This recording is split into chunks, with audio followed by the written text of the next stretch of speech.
Warning, this podcast has some swears in it. I'd rate it PG-13 at most, but let's just be on the safe side and say viewer discretion is advised. Quinn, you good? No comment. What are you, a cop? Are you a fed? Fuck off. Time to raise your blades, heroes. And check some vibes. It's the Heroes Blade Vibe Check.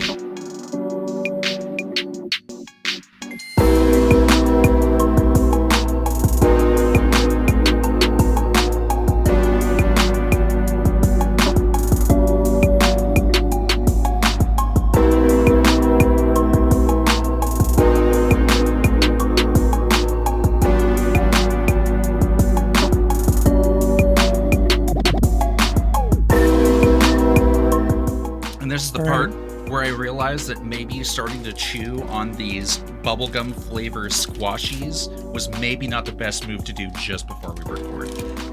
Literally on the microphone. You can't podcast and eat at the same time, mate. Anyway, I'm gonna crack open this can of Peach Edition Red Bull. So you're into the energy drinks, huh? I am actually pretty regularly into energy drinks. I just don't have them that often because, health reasons or whatever. They're not good for you. They're not good for you. I say as I'm like, okay, so I'm gonna open a can. But it is fuck is this? Blueberry pomegranate sparkling water, because I've been trying to like do mixes recently and I wanted something subtle and apparently not loaded with salt, because tonic water loaded with salt. Didn't know this. Yeah, that sounds delectable, though. Yep, so I mixed it in with my Coke here. The other thing, energy drinks, is my true love actually is caffeine, so usually we go with a mix of Earl Grey and juice for the hashtag Arnold Palmer type beat. Wait, you mixed... Okay, well I was gonna be like, well that's not so out of pocket. I mixed together... Fuck. It's not red rose. I mixed together red rose with iced tea powder. So I'm like, cool. Put that on ice. We're good to go. Yeah, that seems fine. Yeah. Quinn, are you human enough to be present this episode? As human as you need me to be. Fantastic. I don't know how long this episode's gonna go, because I think we have maxed out on our capacity for like how long an episode can actually go. Yeah, we maybe only do 2 of the decks that I have listed, if that, and we try and not get trapped in the media dimension for an hour. All right. Well, I can speedrun some of my stuff, but let's do that, I guess. Hey, Quinn, do you want to go bowling? Yeah, I'll be there inside of an hour. Great, see you soon. Yeah, Grand Theft Auto 4 was on sale for like $9 Canadian, and I was like, well, Quinn and I talked about Grand Theft Auto 4 one time, so maybe this is a good opportunity to get that Steam code. We can both check out what the fuck Grand Theft Auto 4 was about, because I haven't played that game in any meaningful capacity. You know, like, Grand Theft Auto is the experience of you go over to someone's house and they got it loaded up on, like, their Xbox or something, and then... and you put in all the cheat codes and you fight the police for, like, an hour, and then you never touch it again. You know? Yep. Like, I've seen my brother play Grand Theft Auto San Andreas on the original Xbox, and I remember seeing bits and pieces of GTA 4 at another friend's house, but, you know, these people were, like, actually playing it. And then I played through 5, like, you know, when the game came out, like, over a decade ago, and I haven't played it since, despite seeing how Grand Theft Auto Online is earning Rockstar, like, $5 bajillion. Yeah, apparently that's their, like, cash cow or whatever. That's fucking wild. So isn't Grand Theft Auto 6 coming out this year?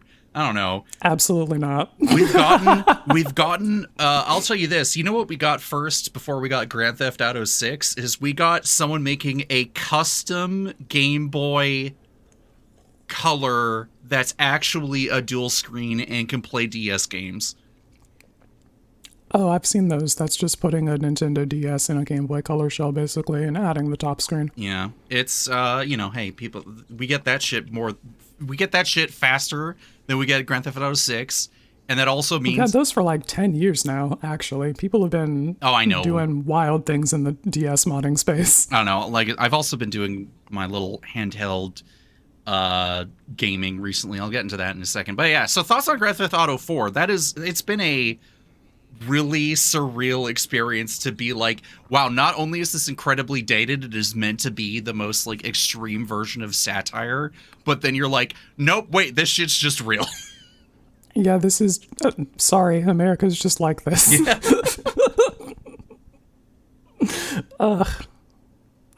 Speaking of Grand Theft Auto 4, though, the theme music is fucking incredible. My main thing that I knew about Grand Theft Auto was kind of just the G-Funk classic that is the San Andreas theme song. Yeah. But the GTA 4 theme also fucking bangs. Very good. Yeah, that's the one thing they did not skimp out on is like all the radio stations is one thing, but like actually having like what the opening theme of like, and the whole setup of having the character Nico Bellic coming in on the boat onto the shores to meet up with his cousin. It was like, all right, this is a cool set piece. I really dig it. Yeah, I have been greatly enjoying this experience. Nico is always the most competent guy in the room. It's so fucking bananas how good that guy is at his job. Oh, everyone's like a fucking idiot, and he's like, and he knows it, and we know it, and he's just like, anyway, what do you want me to do? It's just like, I do this for you. You know my price. Okay, I go do thing. You didn't do the fucking thing, Nico. Hey, fuck you. I ain't a fucking rat. That fucking tilted me into the fucking sun. So I did this job for this crooked cop Francis McCreary. Yeah. Scumbag. He wants you to... He is a fucking scumbag, actually. Anyway, he tells you to go assassinate a drug dealer. And you can storm the dude's, like, air quotes, fortress and take out all of the guys on the way. But he hangs out right on the, like... ledge of the like a balcony thing looking over at his guys on the ground. Yeah, not like playground but basketball courts. There we go, that's what it is. Yeah, so his guys are like milling about on the courts and he's like overseeing them, and you just like, there's a crane right across the street, so you can just climb up there and with a sniper rifle handle that mission, killing one guy and walking away very quick and clean. And I do that way, and then McCreary calls me up and is like, you fucking dumbass, I told you to take down an organization. And I'm just like, motherfucker, you paid me for one guy's head. I don't want to hear it. 1% better, Francis, you piece of shit. God, Frankie's the worst.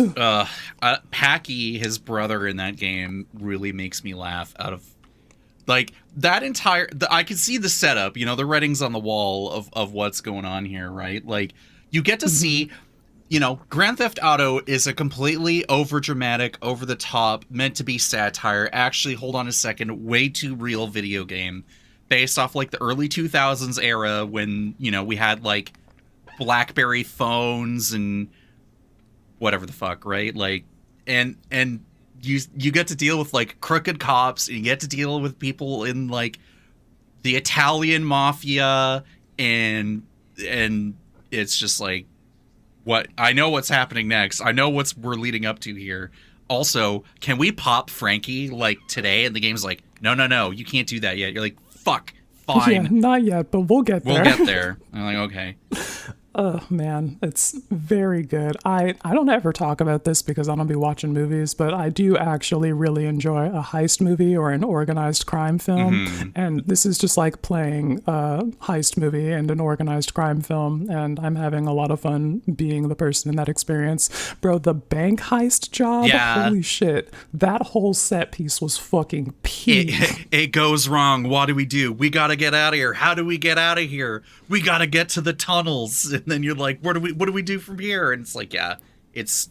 You get through the tunnels, you get above ground, you find a car, you lose the cops, and then you get away scot-free with a cool $250,000 in your pocket. And nothing There's to do nothing with... to spend There's it nothing on. to spend it on. I'm like, fuck, why can't I buy cars or like really cool outfits. The game's like, Nico Bellic can only have 2 pairs of sunglasses and 2 pairs of hats, or 2 hats, and that's it. And I'm like, what the fuck do you mean? And then you remember, like... I just started fucking buying out Perseus and only dressing in suits for every mission, therefore.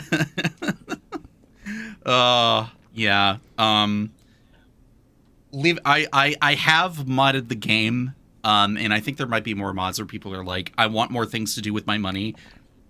Because now I'm at, like, nearly at $400,000, and I'm like, I got nothing to do with this. This is just... Look at you, moneybags. I'm just going around killing people, shooting up stuff, moving on, selling drugs for Badman and Little Jacob. Little Jacob is the homie. He's the only one of these motherfuckers that I actually care about and will regularly call up to hang out. He shows up twice so far, at least in some of the missions that I know of, that... Like, so far, he's shown up either uninvited or was invited, and he is the best wingman for both of those missions, and it's so great. He's like, yo, man, yo, Rasta, we gotta get out of here. Yeah, he is, like, literally the most dependable of your companions. If you call up Little Jacob, he's got your fucking back. You need to improve your relationship with him so he'll sell you guns. Yeah, I Get know. on that. I keep, my running issue is that, I'll meet, like, a mission where I just get lit the fuck up, even with armor, and then I'm like, man, I hate running to the gun shop to just rebuy armor. I guess that's the only thing I use my money on, is just repeat body armor, and then running back out. Yeah, I've been maxing out my ammo and armor before, like, every mission, and that's the only thing that you can spend money on, basically. I don't even need to touch my ammo, because, like, you get into a huge gunfight, and then everyone just seems to have the ammo you need.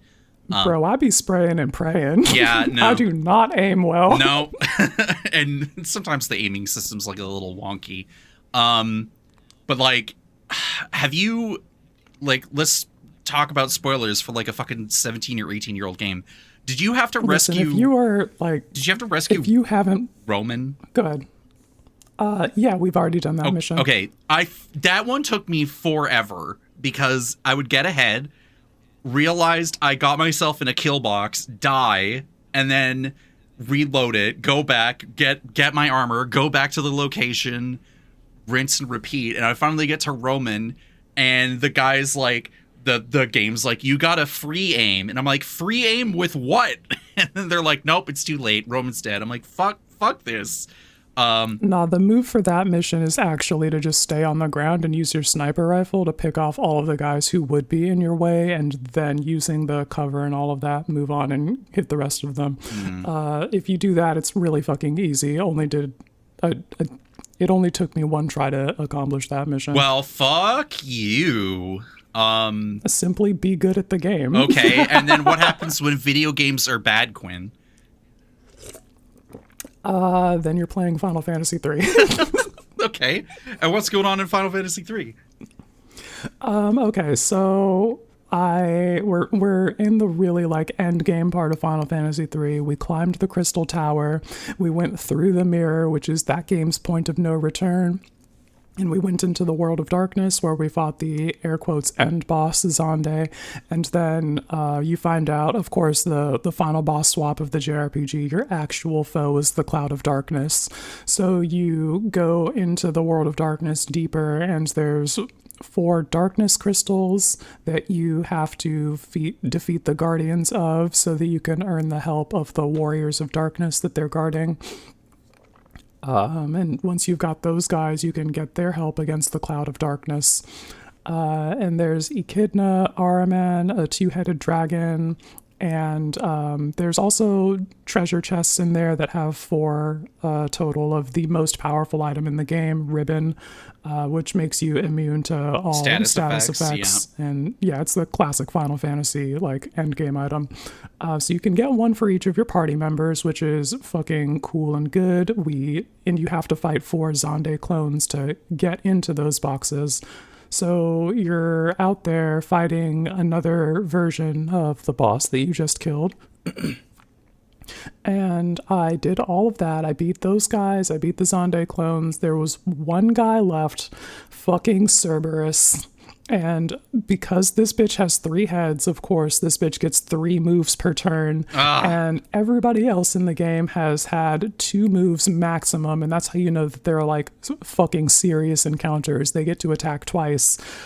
The game is only built around you dealing with 2 attacks per turn. The 3 attacks completely breaks the action economy. We're strong enough for 1 character to tank 2 hits, but 3, absolutely not. And sometimes RNG just decides this Cerberus is going to bite 1 person 3 times, and then they just die. So if they focus your white mage, who I have as the devout, the like upgraded white mage class, before you get like protect up, and so you can't like protect from the physical damage that this is doing to you, you just die. Basically, you're in that like death spiral of trying to heal your white mage, and then your white mage dying because they only have a little bit of HP because you don't have a rise on anybody else, and that's the only way to bring them back up with full health.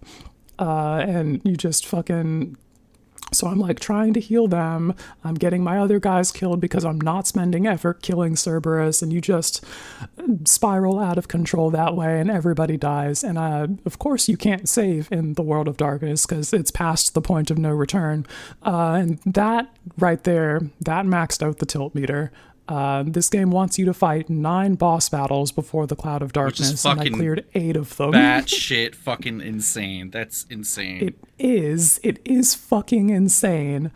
So yeah, I'm still cooling down from that. I have not gone back to Final Fantasy III in a serious capacity yet. We have been milling about in the Crystal Tower, doing a bit of grinding, trying to get the numbers up so that we can maybe take that on at a higher level, but I just am not as enthusiastic about going all the way through, because literally I have seen basically the end of this game, and I am so fucking pissed that we didn't fucking cross the finish line.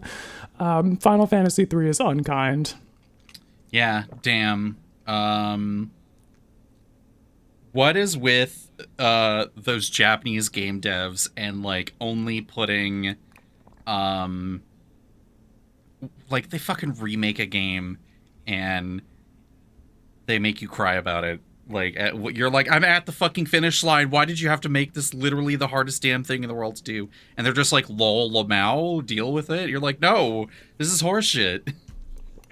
They got a lot better about that on more recent Final Fantasies. So like even 10 has a point of no return, and there's like not a bunch of boss battles after that. You just typically like, it's at most it should be like quote unquote 3 bosses at that you've got point. the boss's main goon, the final boss, and then the final boss that they swap to after they show you who the real enemy is. And that's it. That's all. That's it. Anything more is to jail with you. Directly to jail with you. Final Fantasy IX handled that perfectly, giving me Kuja, and then the final boss of whatever his name is, and then the final boss, whatever their name is, the like creator deity figure.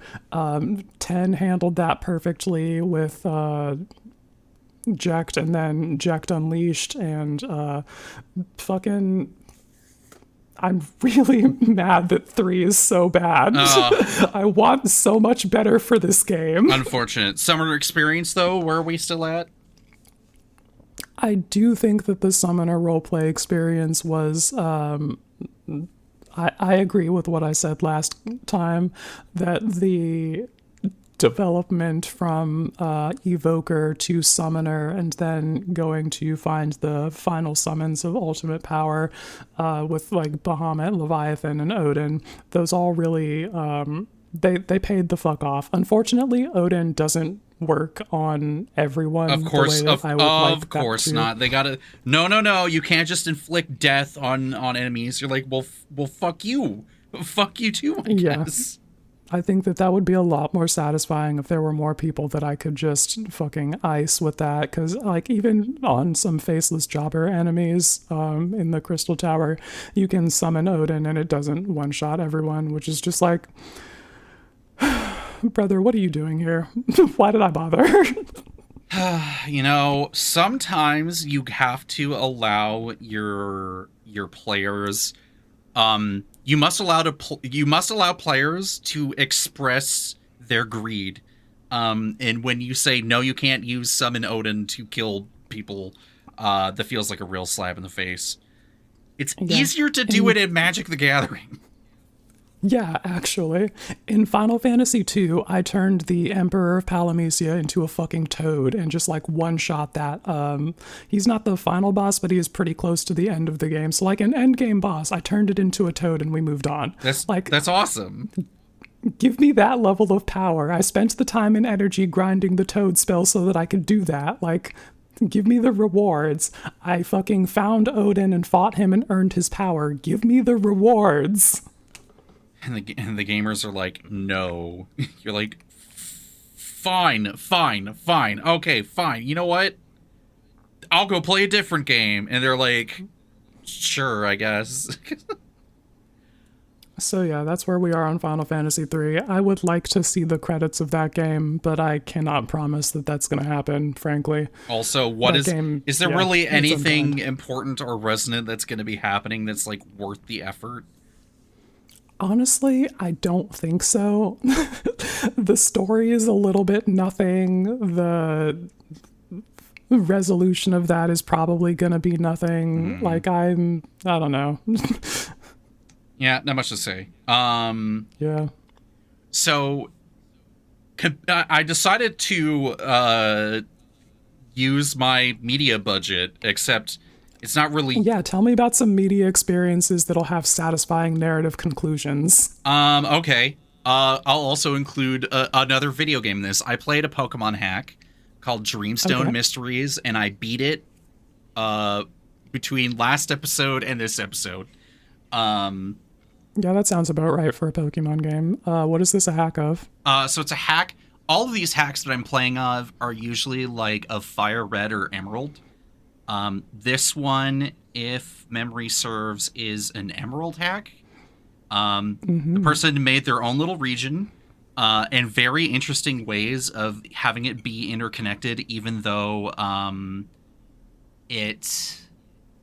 the regions are like the region is physically split. Like, you can't go from walking on the overworld from one region, like one section of the map together. Like, they have it cut off and you need to like find little shortcuts to get back and forth, which I thought was like, that's pretty sick.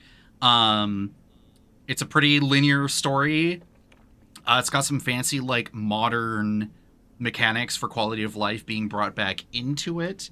So like they're like, oh, fairy type is in, and it gets sick. Pokemon up to Generation 9, and sick. It has there's been like a quest system that a lot of hacks have been like using. Like, someone made a quest tracker thing, and then other people have appropriated it for their mods. So you can go around and like, an old lady's like, I need this particular item. Can you go find it for me? And you're like, yeah, sure. And you go buy it from a store like two sections over. You're like, cool, I got the thing. And then it gives you something like kind of stupidly powerful.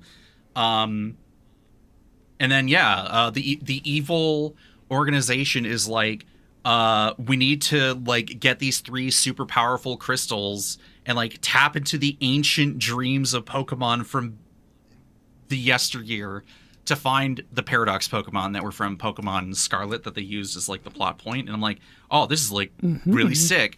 And then they're like, oh, the regional professor's disappeared. You're like, oh, what happened to her? And she's like, oh, I've been hiding out in the dream world trying to like stop the evil people's plans this entire time. We're like, oh, that's actually pretty hardcore. The designer of like the game had NPCs show up in earlier parts of the routes as you're going through the game, and you actually replay, like, you face them later as they've like leveled up their Pokemon. So it's not just your rival that's going around and getting stronger. Like, other NPCs are appearing in early parts of the map, disappearing and showing up in different other places, and then you face them as part of like the Elite Four thing at the end of it. And I was like, oh, that's really cool. That's actually cool. Like, that's severe attention to detail that, you know, some current Pokemon games don't really keep track of. So yeah, there's a lot of cool stuff going on in the scene. So I thought that was cool. That was like a quick little burst through it, I managed to find like someone's like, you have to become a cop to get a char cadet. But you fake the transcript to like get in and be like, can you give me a char cadet? And like they're like, yes, here you go. And I'm like, sick. I'm never coming back here again. I've got everything I need. Okay, so that's a game. That's another game. Let's talk about media. I've watched a few more episodes of the Gundam 00 Season 1 show, and yeah, it's still good. Slowly making my way through it. It still holds up really well. The kids are not all right. God damn it. I watched the recently released Spider Noir show over on Amazon. It's 8 episodes, like one of those typical like 40-some-odd minute episodes. Important clarification. Did you watch it in color or grayscale? I watched it in both. I swapped partway through because I started watching it with my girlfriend, and then she stopped watching, and I said, cool, this is now my sign to go watch it in black and white. And you know what? It looks good in both. Obviously, like, I know they said that they originally did want to do it in all black and white, but then they changed their minds, did it in color, and then did, like, color and lighting correction afterward. It still looks, like, really good in both, honestly. The color really pops. I saw you mentioned seeing that in the chat, and then I was like, what the fuck is Spider Noir? So I looked that up and saw that they had the trailer, and then the thumbnail was in color, and I was like, what the fuck is this? And then we looked further into it and found that it was in both black and white and color, and I was like, okay, good. They understood the assignment. Carry on. Yeah, because I guess when Nick Cage was involved, like, because he's one of the executive producers, he wanted to have it in black, like, but then he's like, no, kids don't want it in black and white. They're not going to appreciate it. And I'd be like, yeah, damn, you're totally right, though. People don't appreciate it. But, like, everything... One of the things that I laugh right now is how everyone's like, oh, my God, it's lit properly. Holy shit. And I'm like, actually, yeah, that is true, isn't it? Like, the shadows and everything looked really good. Like, everyone looks really good in that show. That's really good to hear, because a common complaint that I'm hearing and seeing in screenshots of people posting about media, shit is too fucking dark. Yeah. You can't see shit. Yeah, so speaking of too dark, let's talk about Gundam Hathaway. I went to go see that by myself at the movie theater. Oh, wait, anyway, sorry, by the way, Spider Noir, good show. Great 8 episodes. If you can find a way to go watch that without Amazon, go do it. Real fun detective noir shit. Gundam Hathaway, speaking of too dark, most of the fight scenes are in the middle of the fucking night and you can't see shit. But that being said, it's still a Gundam movie. They don't have any excuses. That's animated. No, but like, okay, I'll send you a scene later from the first movie where there was a raid on a city to kill like the Earth Federation like cabinet members that were in a hotel, and it was in the middle of a city. But it's the middle of the fucking night, and you're seeing mech fights happen in the dark until, like, one of the mechs are damaged, and then sparks are flying everywhere, and suddenly the lighting goes fucking crazy, and you're like, oh, that's why they did the scene at nighttime. Like, there's this element of tension when Hathaway is in the... what do they call it? I don't know. The I think it was the Zai Gundam. There's fights happening in the dark, and their sensors are going off, but no one can directly make line of sight on most of the things until like missiles and lasers are flying through the cameras and everything. And there's like this because the camera close-ups are usually sometimes of like the pilots and their perspectives inside like the panoramic camera cockpit. And it feels very, like, intimate and claustrophobic. And it's just, like, super tense, like, having all these dogfights in the middle of the fucking night. While, like, the silhouette of the Gundams and the, like, particular units are being lit up by, like, explosions and fire in the forest and all this other shit. New type horniness needs to stop. I know it's a running perpetual issue, but my God, these characters have got some shit going on that they need to get over. Good movie. It's going to be interesting to see what they do with the third one and if they keep it as one-to-one as possible. Because when you realize that despite the fact that we're now 2 movies into this trilogy, and they're about like 2 hours apiece, and it's actually depicting, like, I want to say the course of like several weeks of events rather than like spanning months or whatever. So it's they'll probably keep it as faithful as possible to the novels, and we'll see how that ends up. And then I went to go see the Mandalorian and Grogu movie. So if you want your Star Wars slop, like, this is the Star Wars slop movie, except it's actually like a pretty fun movie. It's like a 3-part structure. Everyone's got their time to shine. Grogu as an animatronic continues to be the cutest little damn thing. They did such a good job on it. Jon Favreau came back to help like direct and produce the thing.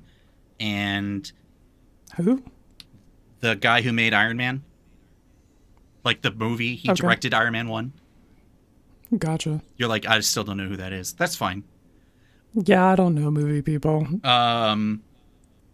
And yeah, no, just everyone was on point in that movie. They had a good start, a middle, and an end. There were some huts that showed up. So do with that what you will. It had a kind of like cyberpunk noir moment that I thought was actually pretty fucking sick. It was super cool. So I was like hooting and hollering over that. Yeah, no, fun movie. It was a good watch. Sweet. Yeah. I hope the Star Wars enjoyers in the chat enjoy that. What else are you up to, or should we move on? We're gonna not get trapped in the media, like, literature dimension. I'm just gonna say we finished book 2 of Peter V. Brett's The Demon Cycle. That was the Desert Spear. In that, we got a deeper understanding of the magic of warding and demon magic through our main boy Arlen, and we also got an in-depth look at Krausian culture through our other main boy Jardir. And both of these guys are seen as the deliverer by the people that follow them, which is not going to cause any problems at all. Anyway, on to book 3. That's called The Daylight War, and we'll update y'all when we finish that. Awesome. I still need to get started on those books, but I haven't really sat down because I've been too busy watching and doing all that other shit. I should have spent your 2 weeks reading. No, I have, like, games to play and shit. No, I've got an organized crime roleplay simulator, actually, so I think we're going to do that instead. Yeah, that seems like a much better use of my time. Okay. Vibe checks. Let's check some vibes. Vibe checks. What do we got? My big one here is Valgavoth Terror Eater. The big boy from Duskborn passes the fucking vibe check. And it's literally fine. I don't know why you have such an issue with it. For numerous reasons. Continue on. Usually I wouldn't bother with the Hero's Blade on a creature that big, but going from he's 9 power, but going from the 3-hit clock to just 2-hit clock is a huge investment or not a huge investment, but a huge, like, improvement in the clock at which you're killing your opponents at having to invest 9 mana in having that guy on the board. Mm-hmm. So if you just, like, slam down Valgavoth on turn 9 or whatever, he picks up the Hero's Blade, and then it's just like 2 hits and you're dead, 2 hits and you're dead, 2 hits and you're dead, and then GG's. Yep. But also gaining 12 life, pretty impactful. This is also true. Yeah, he does have lifelink, so the air quotes extra turns in that the potential there is fucking huge. Yep, pretty good. I got one. I only got the one this episode, right. Based off of a friend making a new deck that I won't elaborate on. It was just bad, and I was just shaking my head where I'm like, we could be doing better with Avalanche of Sector 7. 3 in a... I have not read this card. Yeah, 3 in a red for an asterisk, 3 human rebel with menace. Their power is equal to the number of artifacts your opponents control. And whenever an opponent activates an ability of an artifact they control, Avalanche of Sector 7 deals 1 damage to that player. Oh, this actually is air quotes fine. This stacks as treasures. Yeah. Effectively. You know, so you want to give people treasures, or you want to be the real sicko and gives them like clues for your checks, notes, Ethical discard. You know, get your bonuses out of it while you can. Ooh, Mardu ethical discard. Hang on. Anyway, carry on. But yeah, just don't put in all like the red hate bear pieces in this deck, and like you could probably do something more interesting, whatever the fuck I saw. But yeah, they love and appreciate a Hero's Blade. They're a little bit squishy. That 2 extra power goes a long way. 3 extra power, but yeah. Sorry, 2 extra toughness, I meant. Oh, okay, gotcha. Yeah. They do data lightning bolt. You're so right. Got to beef them up a little bit, or something tragic will happen to them. Anyway, yeah. Oh no. Oh no. Yeah. Good with menace. People hate making decisions. Yeah, that's real. Okay, I got one that's serious and then the other one that's half serious. Okay. So the serious one, the Destined Warrior, this guy passes the vibe check. At Vigilance, Menace, First Strike, we have incredible fucking keywords for combat. You pick up the Hero's Blade. When you go to combat, you get +1/+0 to your creatures automatically. And then if you have a full party, you get +3/+0. So by default, the 4 power at the beginning of the combat plus the 3 from the Hero's Blade puts you on a 3-hit clock for commander damage. And then it only gets better if you have a full party. I think that's the kind of guy who definitely wants to be holding the Hero's Blade. Additionally, if you're playing the rest of the Final Fantasy I party with the Destined Black Mage, White Mage, and Thief, Destined Rogue, whatever that guy's name is. That one, yeah. Yeah, the blue one. Yeah, you just fucking get in there. Anybody can pick up the blade, and there's enough legendary creatures who are also party members that you can move that around wherever you want. Although I think it does probably just want to be on the Destined Warrior because he's your main melee DPS guy. Yeah, I think that's a really good investment of your time and energy. Simply get in there and cut some people's fucking heads off. The other thing here, I regret to inform you that Vivi Orniteer passes the vibe check. Excuse me, can you explain thyself? That's 3 free mana, actually. Unfortunately, you can't put him in the command zone without killing the vibe for everyone else, though. So on that axis, bro fails. But on pure stats alone, yeah, suit him up. Yeah, it's hard to argue that point. It's hard to deal with the facts. Yeah. Let's get into comments. All right. From episode 66 with Kyle, Medusa says, "You're doing the holy trinity of problematic men. Eren Yeager, Anakin Skywalker, and Paul Atreides. So dirty." Anime future sight bullshit reference. powers are anime bullshit. I don't care who did it first. I don't like when characters receive the almighty prophecy from their high midichlorian count or some fucking bullshit Titan powers that make no goddamn sense. It's like, let me mentally project myself into the past to the prior holders of this power, and then I can influence them to do the correct course of events. So is it a stable time loop, or is there something else going on? Is it predetermined? Then if you can influence them, that means you were going to do this anyway, and then it's a closed loop, and it's bullshit, and why did you put this in the story? Anyway, we're going to get into book talk here in a second here. Let's not do this. You would hate Final Fantasy VIII. I probably would. Let's get to Agent Washington saying, "Hey, it's me, Certified Freak, for the 4+ hour episode." Yep, it's true. Hell yeah, you are. Up next, we've got Steven saying, "Whoa! Sorry, natural reflex to hearing an ox being spotlighted at 2:13:27.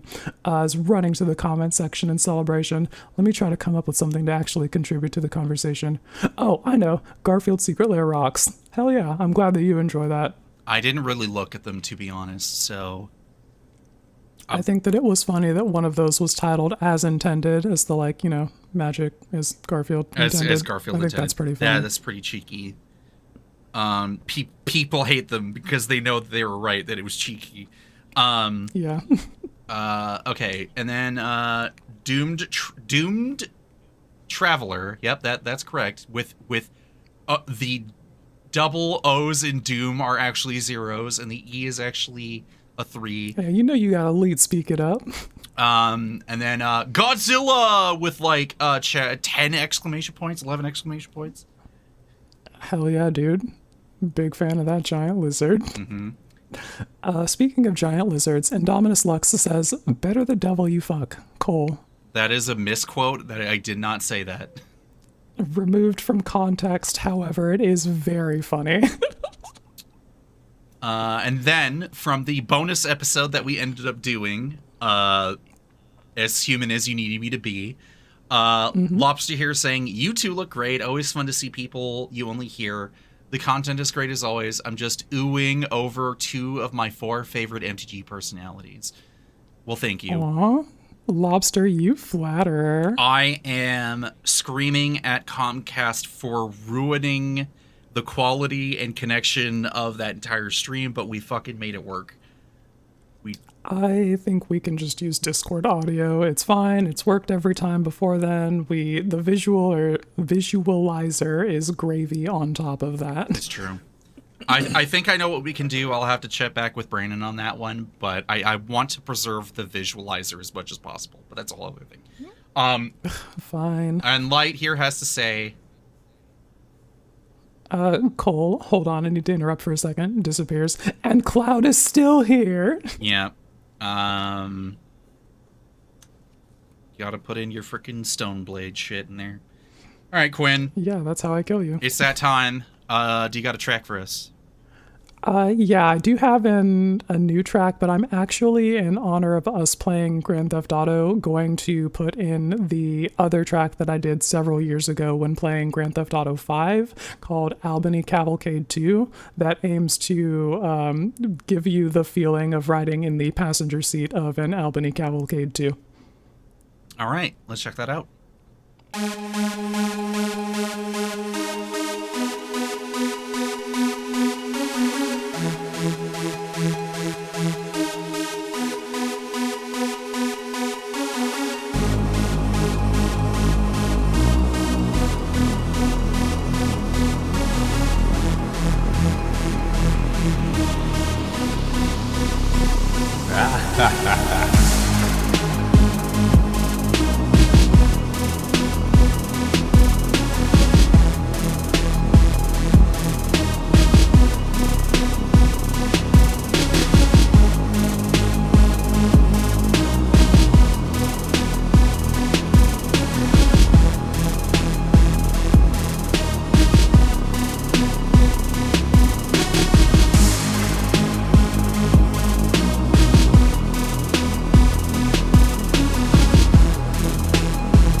All right. Creative media time. It's a short one because I didn't do jack shit on my 2-week break. Except, the boys are back in town, aka Brew Review is back after Cody fucking was like fighting for his life and then eventually got back in the booth. Yeah, they were in the Torment Nexus. Yeah, crazy. But they're back, and they better be back, or we're gonna be mad. But yeah, appreciate you guys coming back after going through the fucking Torment Nexus. Jeez. Yeah, I think they were a little bit worried about the quality of episode that they were delivering because it was largely just catching up. But actually, I think you'll find that the people who listen to your podcast give a fuck about what you're going through and the things that you're up to. So even if it is just life updates, we appreciate that. And then hey, Legendary Creature Podcast got a couple episodes out in the same week. They were like, yep, here's your review, and here's some other stuff that we've been working on. And I was like, holy shit. And then I heard Kyle, by the time Kyle was recording with us, he was actually feeling a lot better. I didn't realize how bad he was sick. There is some crazy bugs going on around right now. Yeah. Bro was also going through the Torment Nexus. Glad to hear he's better. Mm-hmm. As for me, yeah. I did watch something. Yeah. Hey, so Guild Pack put out this episode where they had 4 mono blue decks, and I think that is a very funny experience. Everybody should check that out. A lot of saying in response, a massive stack towards the end of the game involving that fuck-ass fish Hullbreaker horror. Yeah, check that shit out. Okay, I'll check it out. I'm probably gonna freaking... You like to be the blue mage. Don't give me that shit. I'm gonna blow a blood vessel when I watch it. It's not gonna be a good time. Yeah, I don't know what it is about being off of work, is that I have a hard time tapping into stuff. I'm either playing Magic or I'm doing my own thing and I don't want to do anything else. So it's when someone's like, oh, this stuff comes out. I'm like, yeah, but I'm busy doing shit. There's always the thing. I'm like, I could try and have it in the background, but then I'm not going to be able to appreciate it because I'm busy blowing up some gangsters over in freaking Grand Theft Auto 4 or whatever the hell that I'm doing. And then I can't appreciate it the same way. I don't know. So yeah, nothing new this episode, but maybe next episode we might be able to. And yeah, now that that's out of the way, let's immediately go jump over to the Smoking Mids dimension. Quinn, I think it's your turn to go in there. Maybe there's a little bit up in the air stuff about that where we're gonna figure out what's going on. All right, yeah, we'll BRB. When the Smoking Mids dimension is rocking, don't come in knocking. Let's go check in with Lenny and his husband and see what's going on.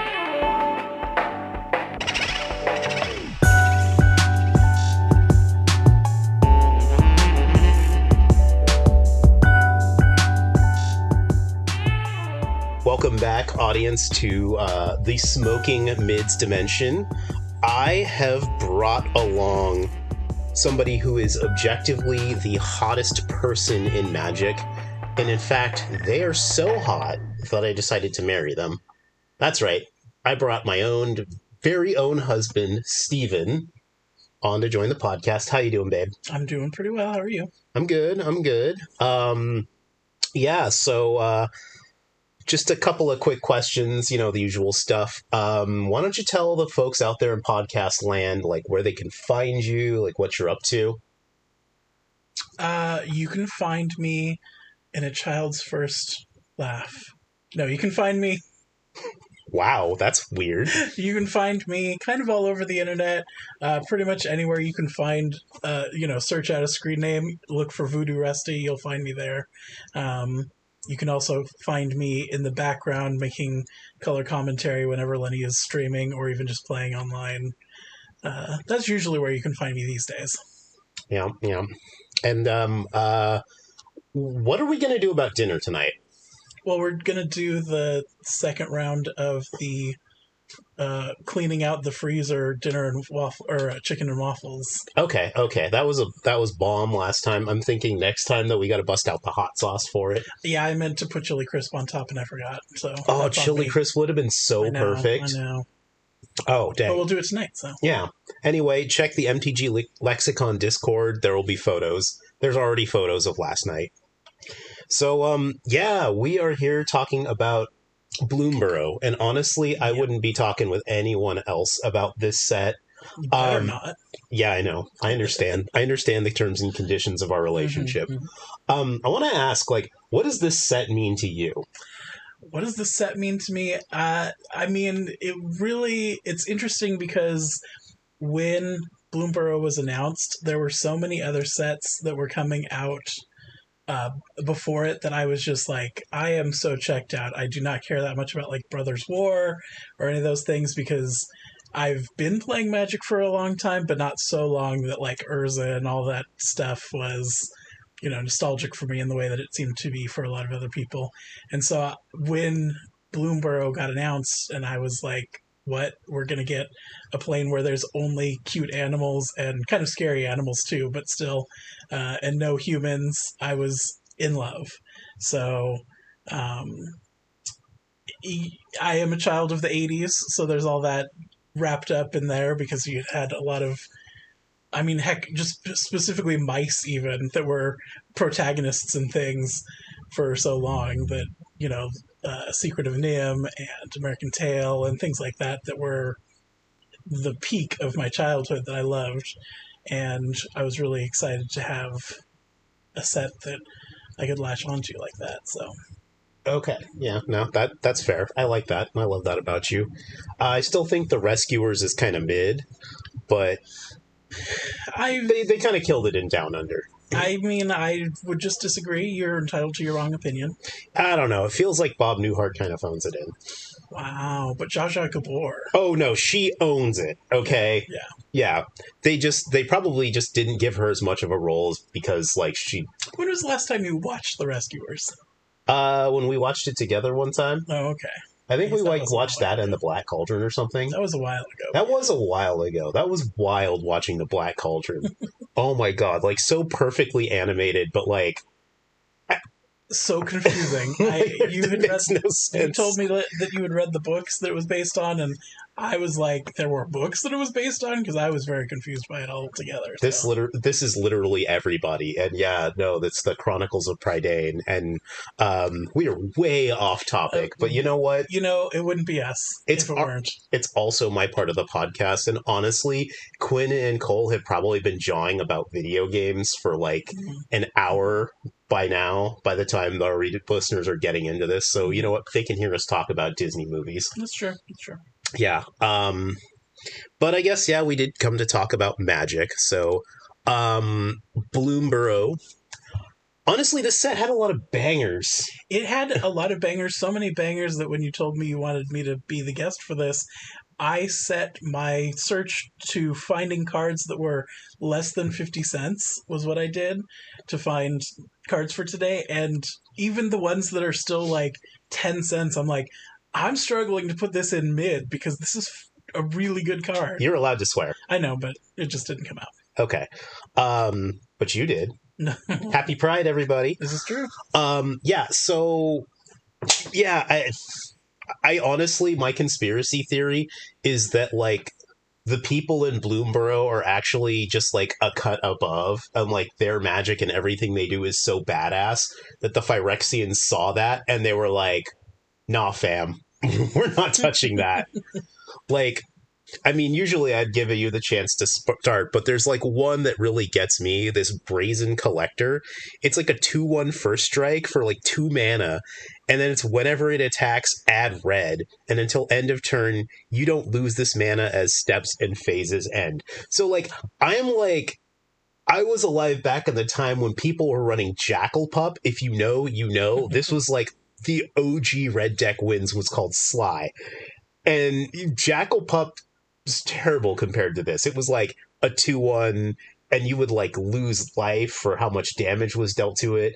But like something like this, if you went back in time, they'd be like, what is going on in Sure. Magic the Gathering? So I think they see something like that printed at Uncommon, and they're like, "Whoa, we're not going there."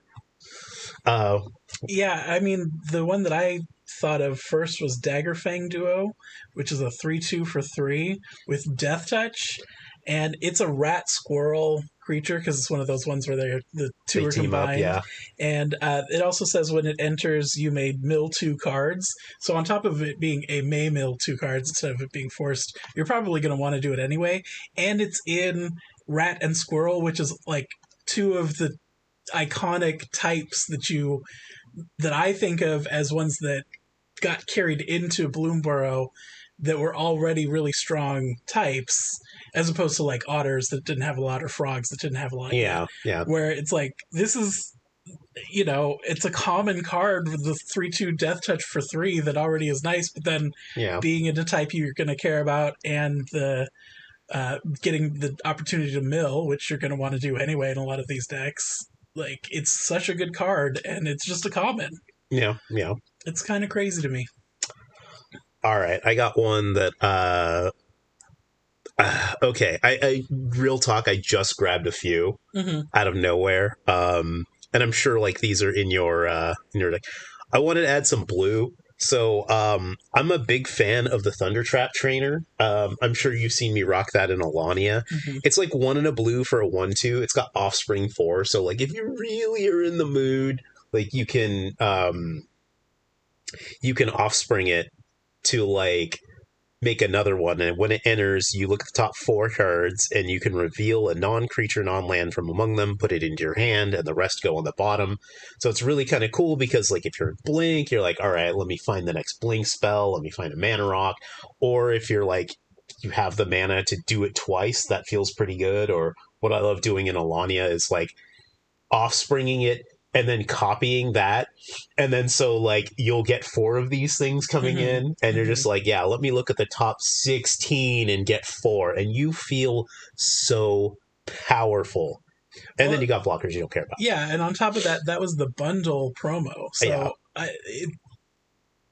the fact that that's as good as it is, and it's only $1 or something. Well, it's $1 because I selected the bundle promo because I don't like looking at the other art. Like, it's a relatively cheap card that's admittedly more powerful in your Otters deck, but it's just a good card anyway, and I just am surprised.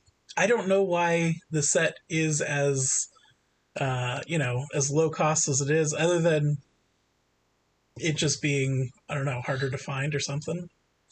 Yeah, I don't know. Like, I'd have to dig in. It's usually like what's on the bonus sheet or something. All right, you got anything else for me? Let's see. I think we both had talked about the Lily Splash Minter at one point, because that's a 4/4 for 4 with reach, and it's in blue and green. And you can pay 1 green and blue to exile another target creature you control, then return it to the battlefield under its owner's control with a 1/1 counter on it. True, you can only activate this as a sorcery, but I mean, that's still pretty darn good, and it's a relatively cheap cost to be able to get an ETB effect, or in the case of frogs, which he is a frog druid, getting their effect for when things leave the battlefield. Yeah. I mean, I'm into it. It's just like you can pay mana. I mean, you could go the infinite mana win. I'm sure that's like a thing. Probably. But yeah, no, I'm into it.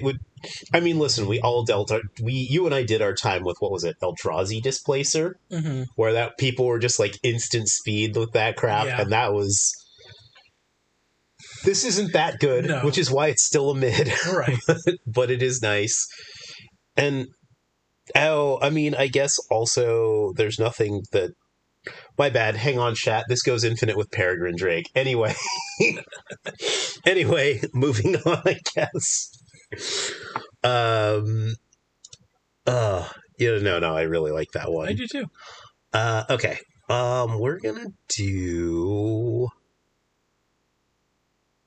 Okay. Yeah, this one is 21 cents, and it's kind of specific, and it's a little expensive. Festival of Embers, 4 and a red, enchantment. During your turn, you may cast instant and sorcery spells from your graveyard by paying 1 life. in addition to their other types. Then if a card or token would be put into your graveyard from anywhere, exile it instead. And then 1 in a red, sacrifice Festival of Embers. So I'm kind of into this for, like, it's very Past in Flames, right? Mm-hmm. But, like, and I mean, it's going to make them get exiled and do all of that fun stuff. Although you can do some tricky stuff here. You could, yeah, there's no way you can make it bigger. That's good.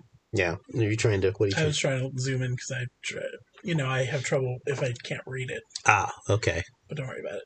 Well, yeah, now we're, oh, you know what? No, I'm not going It's to. fine. I'll just look it up. It's not fine. It's not fine. Well, I'm trying to remember what deck it's in of mine. You have this in a deck? Yeah.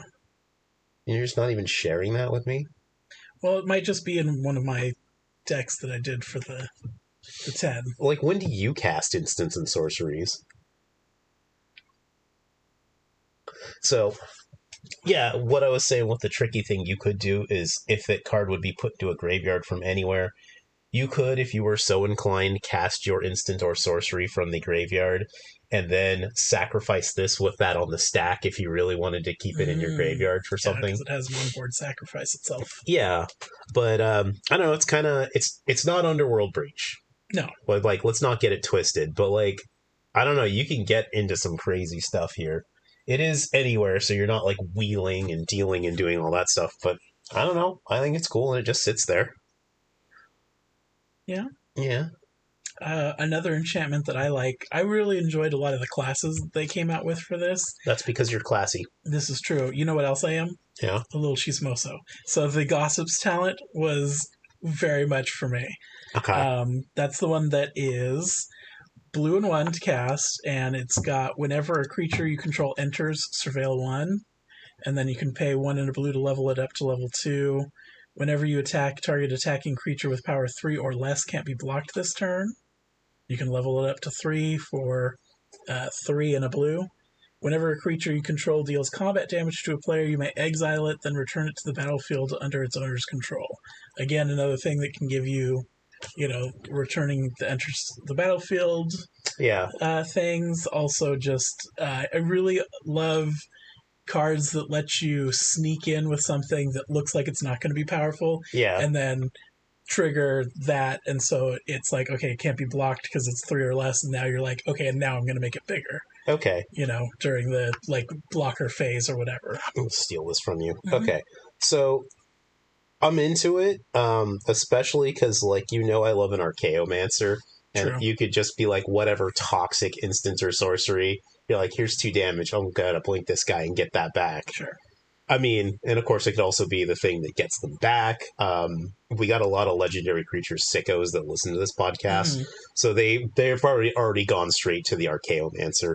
Have you considered this in Scholar of the Seas? I have not, but I should. It's just one of those cards I really like, and again, the fact that it's the Gossip's talent is just perfect for me. I love that. The flavor win in this set is what really drove it home for me, because if it had just been cute animals, that would have been cool, but there's so much flavor in this set that is beautiful. So I should probably put that in the Scholar of the Seas, though. You're right. Oh yeah, absolutely. Okay, I'm gonna hit you with I know you're not a red guy and I know you're not a wheel guy, but I discovered this Hoarder's Overflow. And, like, it's got a raccoon on it, so it's already, like, 10 out of 10. Mm-hmm. And it's, like, a 2-mana enchantment for red. When it enters, and whenever you expend 4, so for those of you folks who don't remember, if you spend 4 mana in a turn, once you spend that, you do you have expent. You put a stash counter on it. And then you can 1 in a red, sack the Hoarder's Overflow to discard your hand and draw cards equal to the number of stash counters on Hoarder's Overflow. So, like, if you're if you're casting a lot of stuff off turn, it's kind of cool. But I think over time, you just build it if you drop it early and then kind of cash it in. Mm-hmm. And at the very least, it's going to get you 1 card if you're, like, desperate.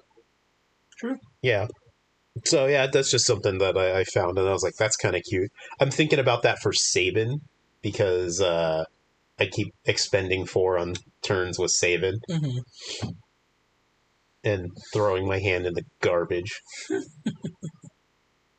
All right. Looks like you're looking at some stuff right now. Yeah, I was thinking because you said I'm not much of a red guy, which is normally true, but there are some red decks pretty near and dear to my heart. Yeah.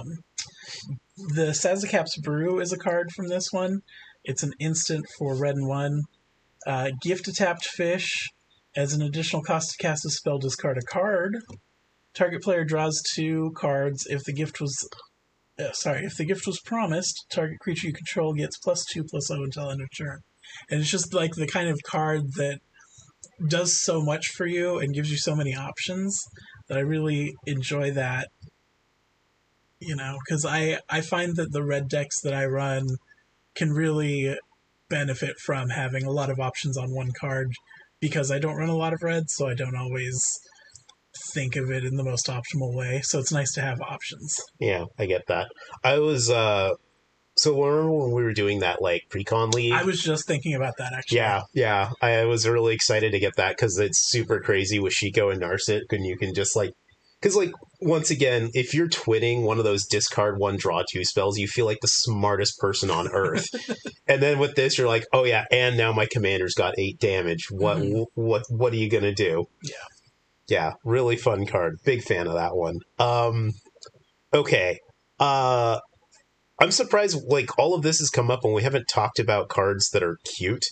So I am going to submit Dewdrop Cure. Yeah, that one's adorable. He's just this little beat up mouse guy, and he's gonna get some medicine from some flowers. And listen, bro, I feel you. It's gotta be hard out there with the calamity beasts. Any place that has something called calamity beasts, gotta be rough. But yeah, this is 2 and a white. You gift a card if you want to. You return up to 2 target creature cards with each with mana value 2 or less from your graveyard to the battlefield. And if you give the gift, you get 3 creature cards. I'm a big fan of mana value and power-based Reanimator in white. And you got so much good stuff in white because that's where your selfless spirit lives. That's where your remorseful cleric lives.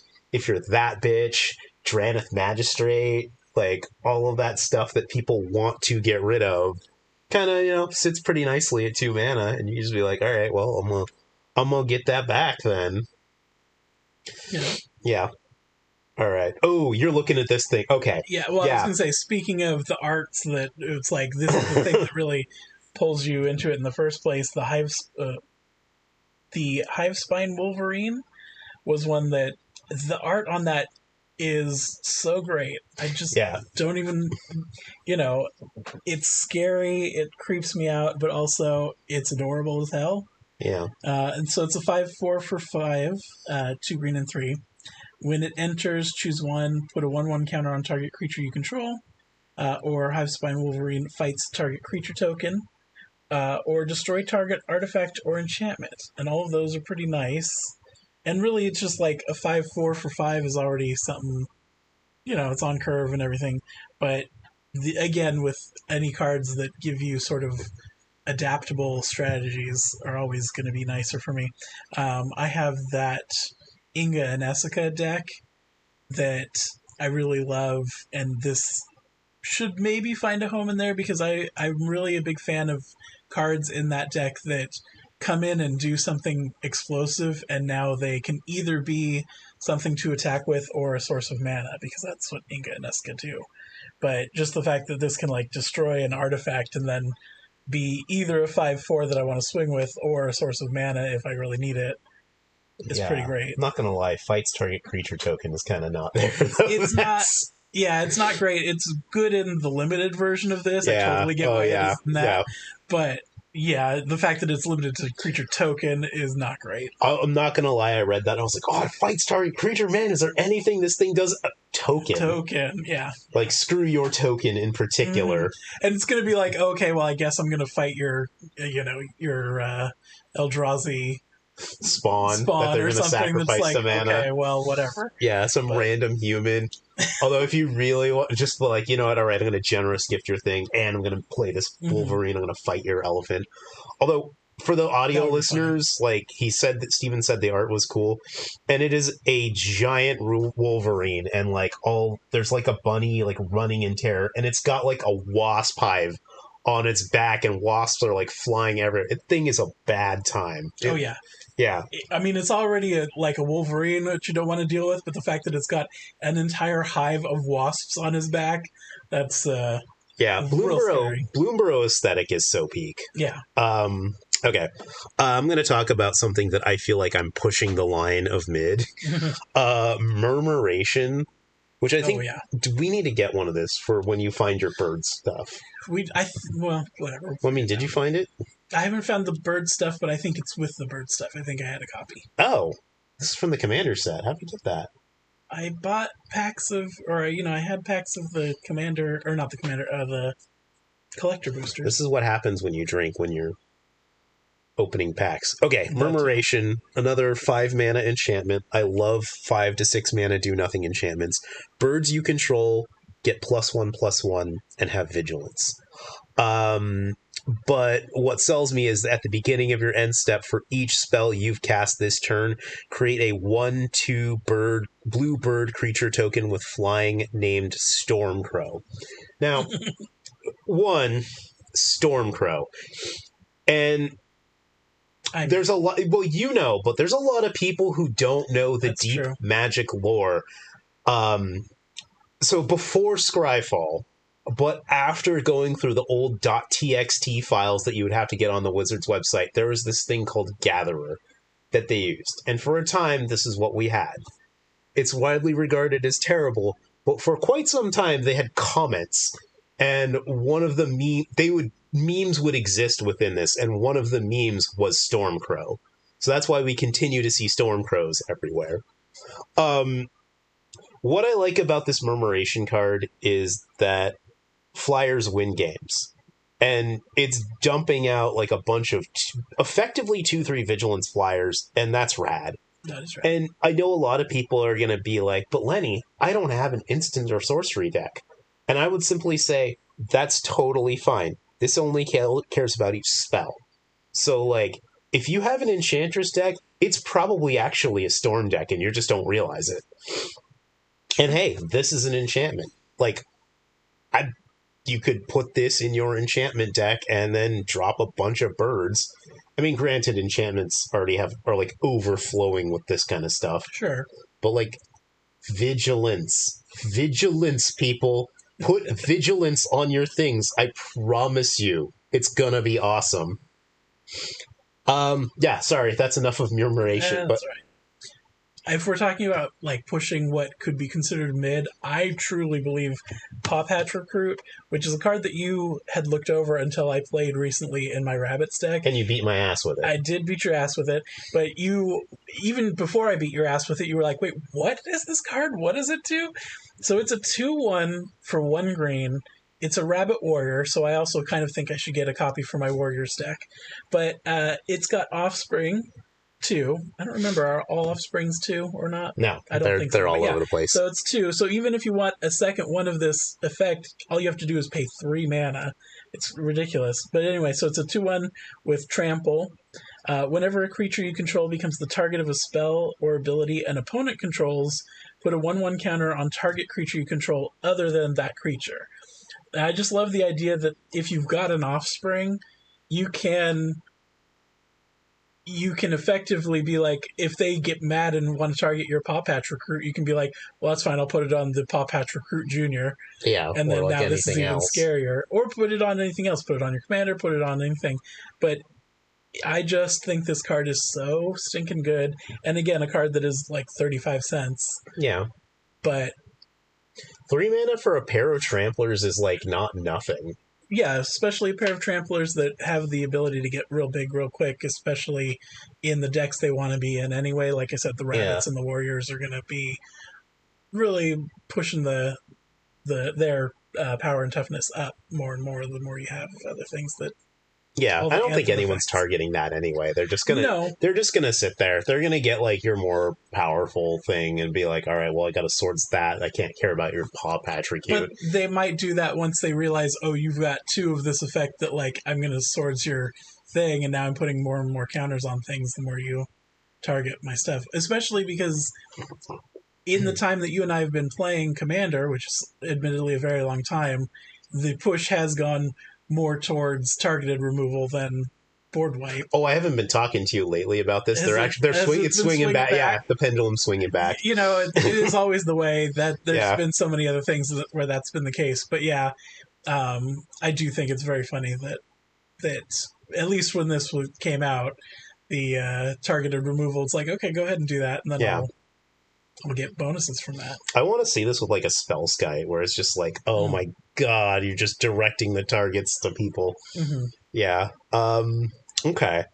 You know what? I want to talk about one of the mice. Let's talk about 2 mice. More each. What do you think? Okay. Because we're probably already at we are almost at 30 minutes. Sorry, Cole. I'm gonna read one. Sorry, I'm passionate, Cole. You can be passionate later. Oh, come on, you. You know what? I walked right into that. You did. I love to grab the low-hanging fruit. That's me. We're not getting monetized. No. Okay. I really like the Whiskervale Forerunner. So he's a 3/4 for 4, and whenever he becomes the target of a spell or ability you control for the first time each turn, look at the top 5 cards of your library. You may reveal a creature card with mana value 3 or less from among them. You may put it onto the battlefield if it is your turn. If you don't, put it onto the battlefield, put it into your hand, and the rest go on the bottom of your library in a random order. Okay. So if like you're in equipment, or if you're like in one of those like commanders that just like happens to be able to like target something, like I feel like if you're in 1/1 counters, this is like often a thing that you end up doing. This is pretty sick to just like throw stuff out onto the battlefield when you just like casually have a reason to target something. Right. And you know, like a 3/4 ain't so bad, and you know, like there's some pretty rockin' 3-mana creatures out there. And that is card advantage. Now, if you're also like able to off-turn it, and then maybe you're also rocking the Lightning Greaves or something like this gets crazy. Yeah. Sometimes like it's once per turn for a reason. Yeah. All right, what you got? Well, you know, it's funny. I don't have any mice on my list at all, specifically because I was running the mice deck in Arena, and it was so stinking powerful. I was really sad when they banned a couple of the cards that made it as powerful as it was, and it truly made me be like, well, okay, I guess I'm done with Standard for a while. Yeah. But because of that, I don't really have very much in the way of mice cards that I think are even mid, because so many of those were so good. But I do remember playing Parting Gust in that deck, and that one is 2 white for an instant, gift a tapped fish, exile target non-token creature. If the gift wasn't promised, return that creature to the battlefield under its owner's control with a 1/1 counter on it at the beginning of the next end step. And I liked this one. I didn't see a lot of other people playing it in the mice matchups that I would go against. But I think it was nice that it lets you target a thing. You still get the mice effect from targeting it from the heroic. What is it called? It's not heroic. It's Valiant. And then you could target your own thing, or you can choose someone else's. But if you target your own thing, it comes back with a 1/1 counter. And now you can, still have something to target. Admittedly, later down the line, because it comes back at your end step, but still. Yeah. I really liked this card. Plus, again, the art is stinking cute with a bunny that's just like blowing a mouse off his hand. Bullying a mouse is what's happening here. I suppose. I always thought of it as more of like, okay, here you go, goodbye. But it's like too strong. No, look at that guy. He's just like, what the heck, dude? Yeah. Yeah, but I think that it's just didn't know his own strength kind of thing. Yeah. Despite being vastly larger than the other. Sure. This guy's a dick. Although that you saying vastly larger is what makes me laugh too, because I will admit that the scale of things in the arts on these are wildly inconsistent. Yes. Because like the the main party that you find like in Mabel's party. Mabel's party Yeah. from the story, they're all relatively the same size, and so the idea that this mouse is so much tinier than this rabbit is hilarious to me. It is very funny. I kind of think this card is borderline. This thing does a lot, right? It does. It does It's a like lot for 2 you. mana, like destroy, end a creature. Exile a creature. If you want to If pass you a want fish. your own creature to like survive a thing, Yeah. you can do it that way. Very versatile card. Okay. I'm struggling to decide. Have we done a lot of green cards? I don't think we have. I did the Hivespine Wolverine, but I think that's the only one. Okay. I'm going to talk about Keen-Eyed Curator. Oh, and the Paw Patch Recruit. Oh, yeah, the Paw Patch Recruit. Well, that's fine. So, 2 green for a 3/3. As long as there are 4 more card types among cards exiled with Keen-Eyed Curator, it gets +4/+4 and has Trample. And then it also has 1 exile target card from a graveyard. Listen, if you've listened to content, and I know you have... You're here, aren't you? Yeah, you're here. Somebody will tell you you're not running enough Grave Hate. I like this guy because it's Grave Hate that beats ass. And, between your own stuff and every now and then you can just be like, surprise, now it's a 7/7 trample. And, that's not nothing. And, on the whole way, you're also dealing with people's problematic stuff just when you have, like, an extra mana. If you're, like, in dealing with that crimes thing from Thunder Junction, exiling target player's graveyard or target player's graveyard card is a crime. True. Much to think about, huh? Indeed. Yeah. And also both our versions of the art are very cute. They are pretty darn cute. Yeah. Speaking of reasons to exile someone's graveyard, Oh, or a card from God. someone's Okay, graveyard, guess this. I got to talk about Coiling Rebirth. This one was one that I kind of missed personally early on, mostly because the creepier the art, the less I am likely to dwell on it. But this has really cool creepy art, so I'm okay with it. Anyway, for 2 black and 3 at sorcery speed, which you can also gift a card, return target creature card from your graveyard to the battlefield. Then, if the gift was promised and that creature isn't legendary, create a token that's a copy of that creature, except it's a 1/1. And, oh my god, I can think of so many reasons to run this in pretty much any deck that can run black. Truly, it's pretty wild. 2 things. 1, if I get, like, kind of more creepy, cute decorations, would you be down for more Halloween decorations? Yes, I've told you that in the past. Okay. 2, I think this card is actually above mid. Oh, I absolutely do agree with you, but it is 19 cents.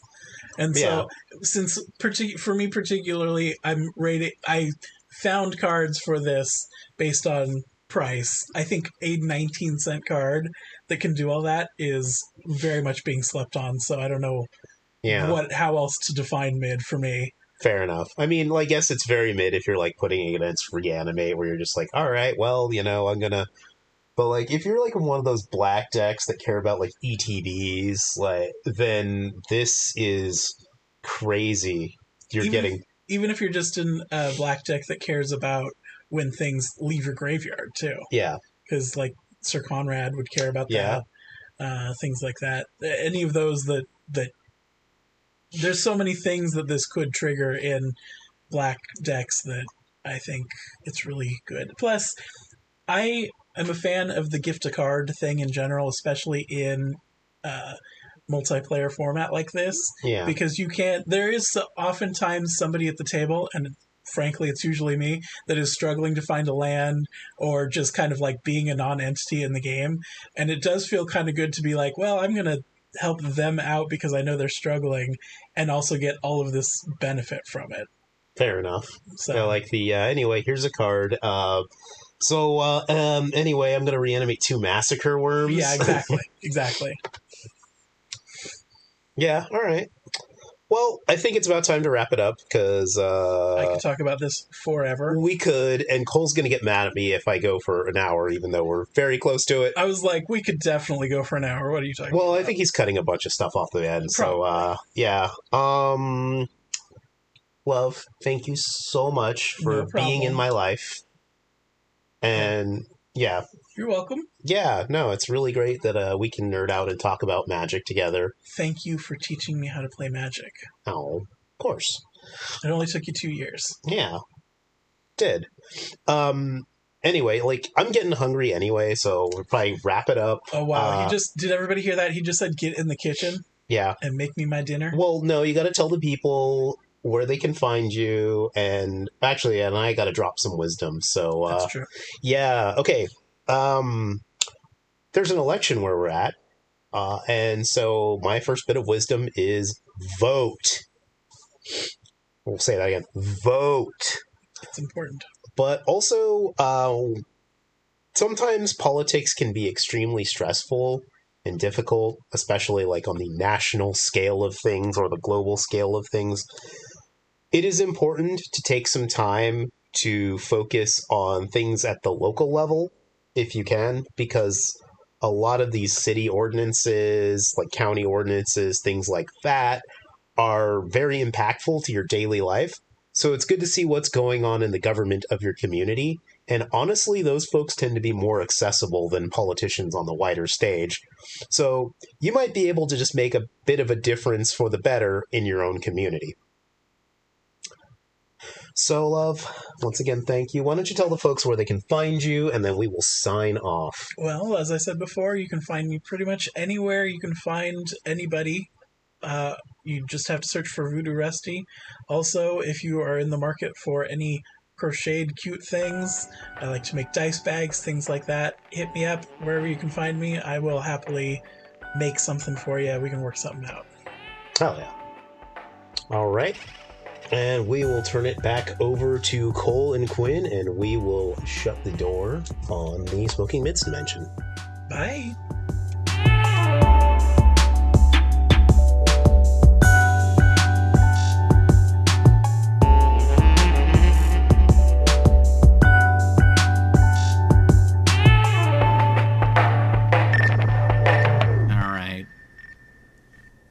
Let's. And we're back.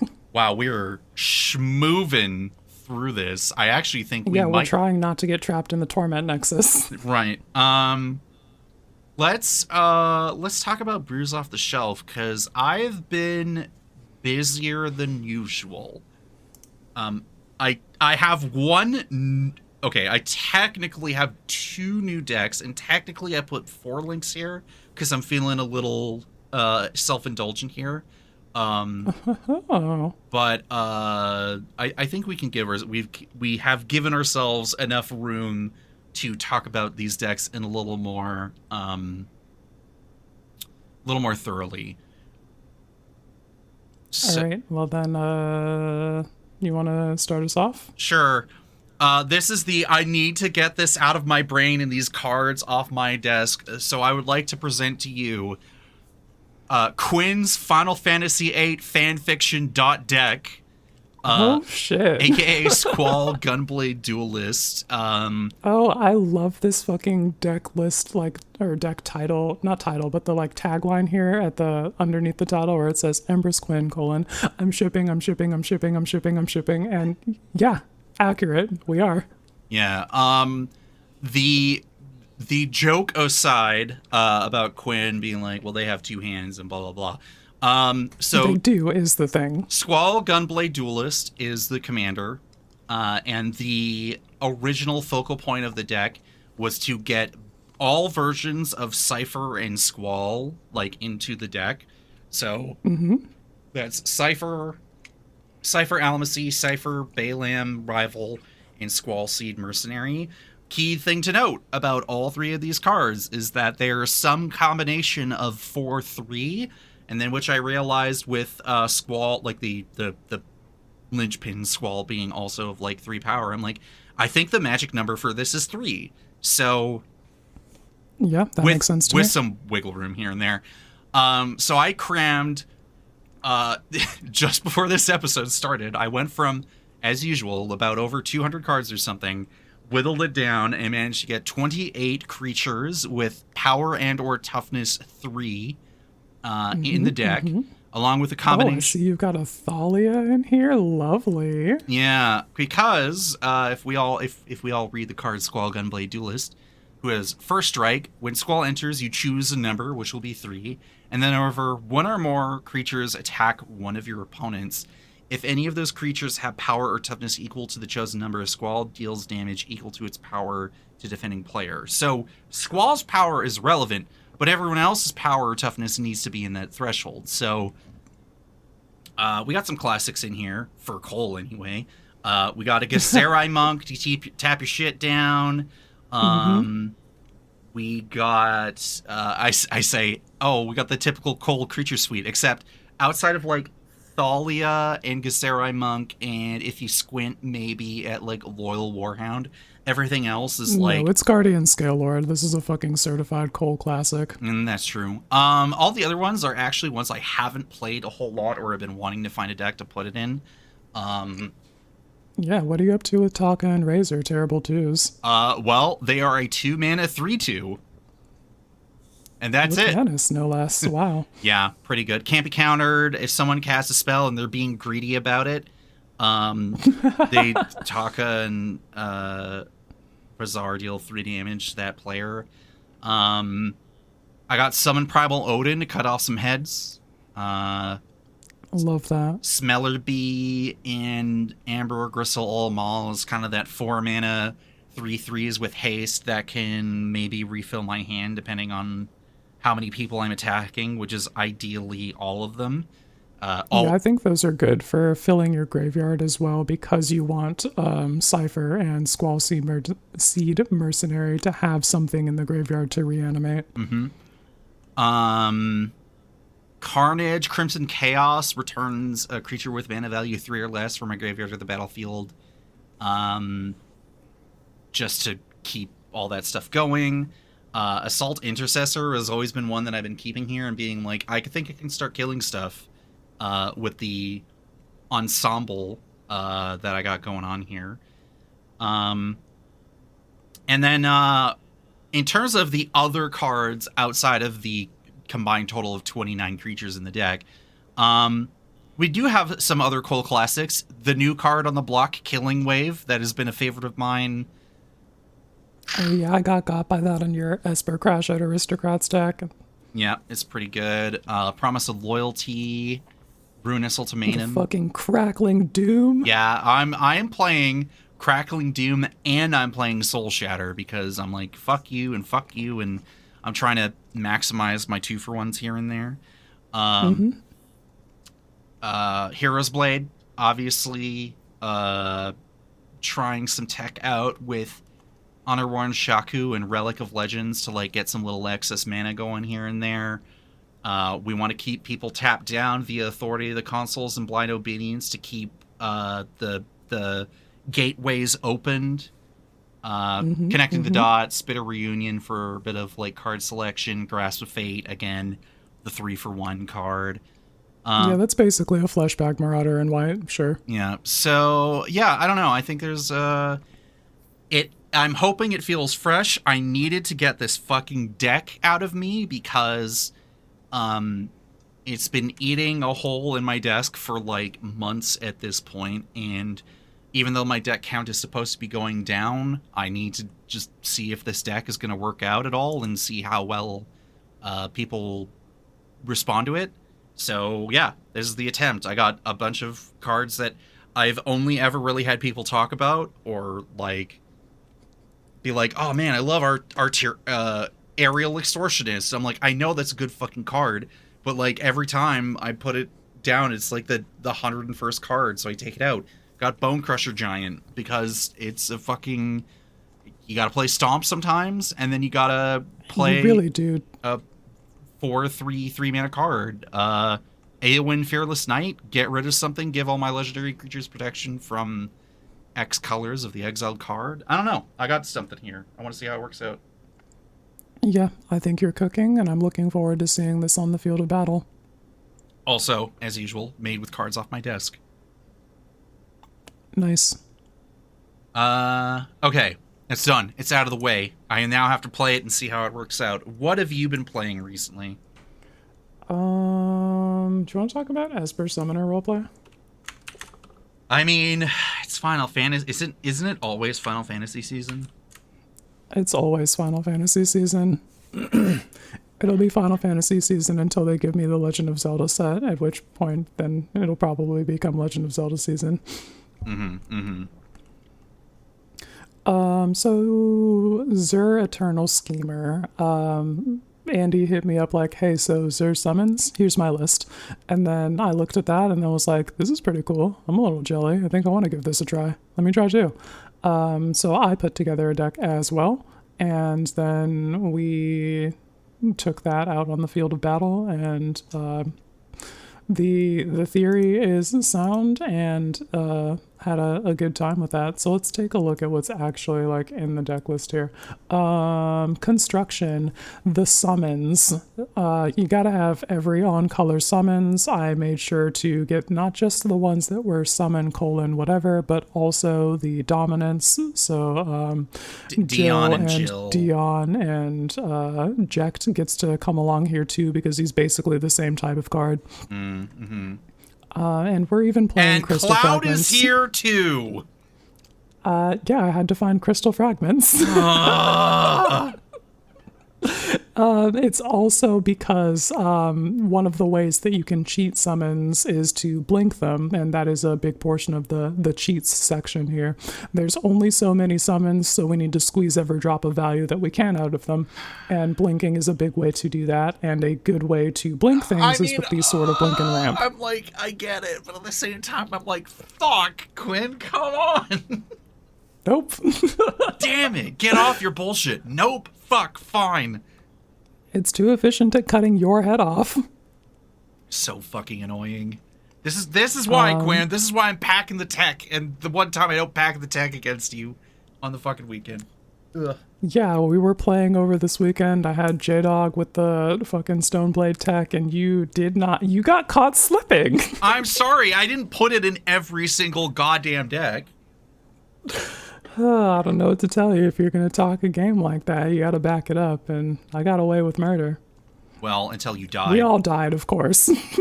Yeah. It should have been me. With it for a time.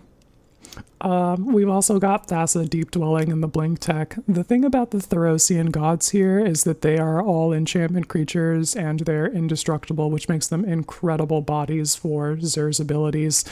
He gives them Death Touch, Lifelink, and Hexproof, so I'm basically just like, here's my completely uninteractable wall, what's good? And there's nothing that most people can do about it.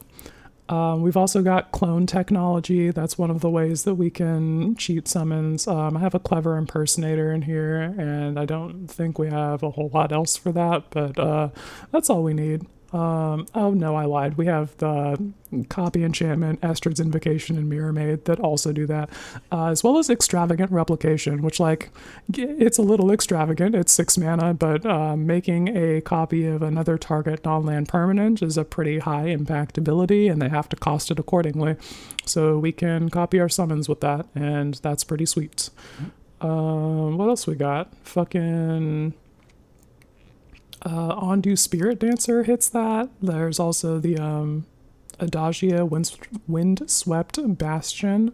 That one is a little bit of a pie in the sky type thing. You gotta put 12 counters on it and then activate the ability.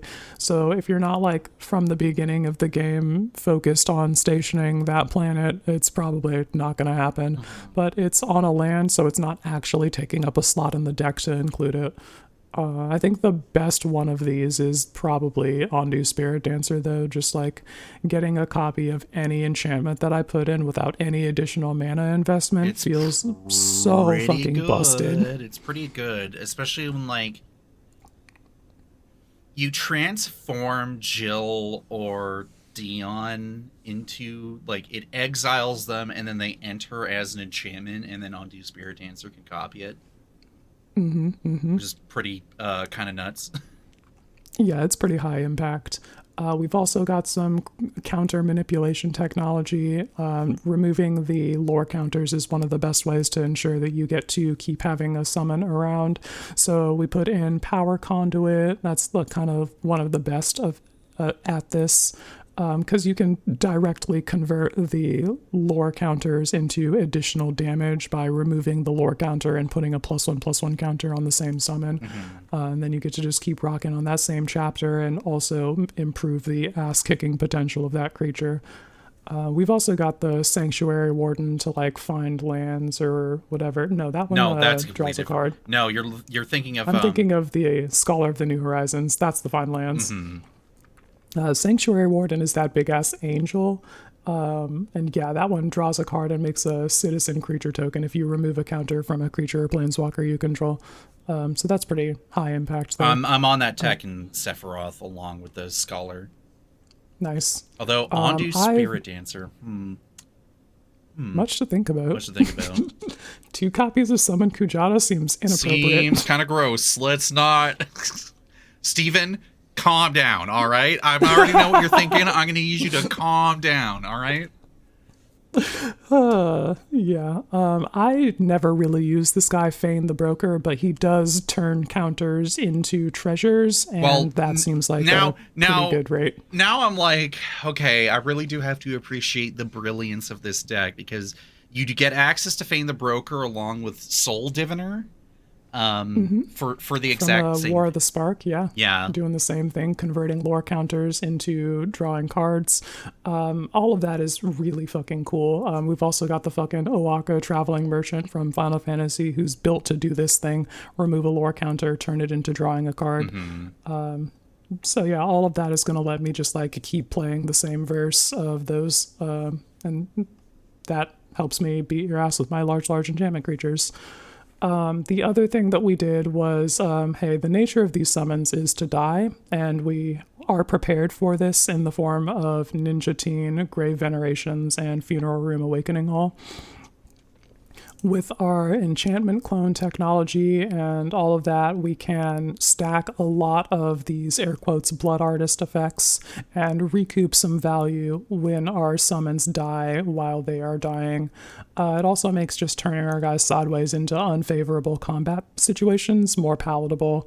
If I have 3 blood artists, I can just run a summon Ixion into you and I don't care what happens. We also have some guys that I just wanted to play.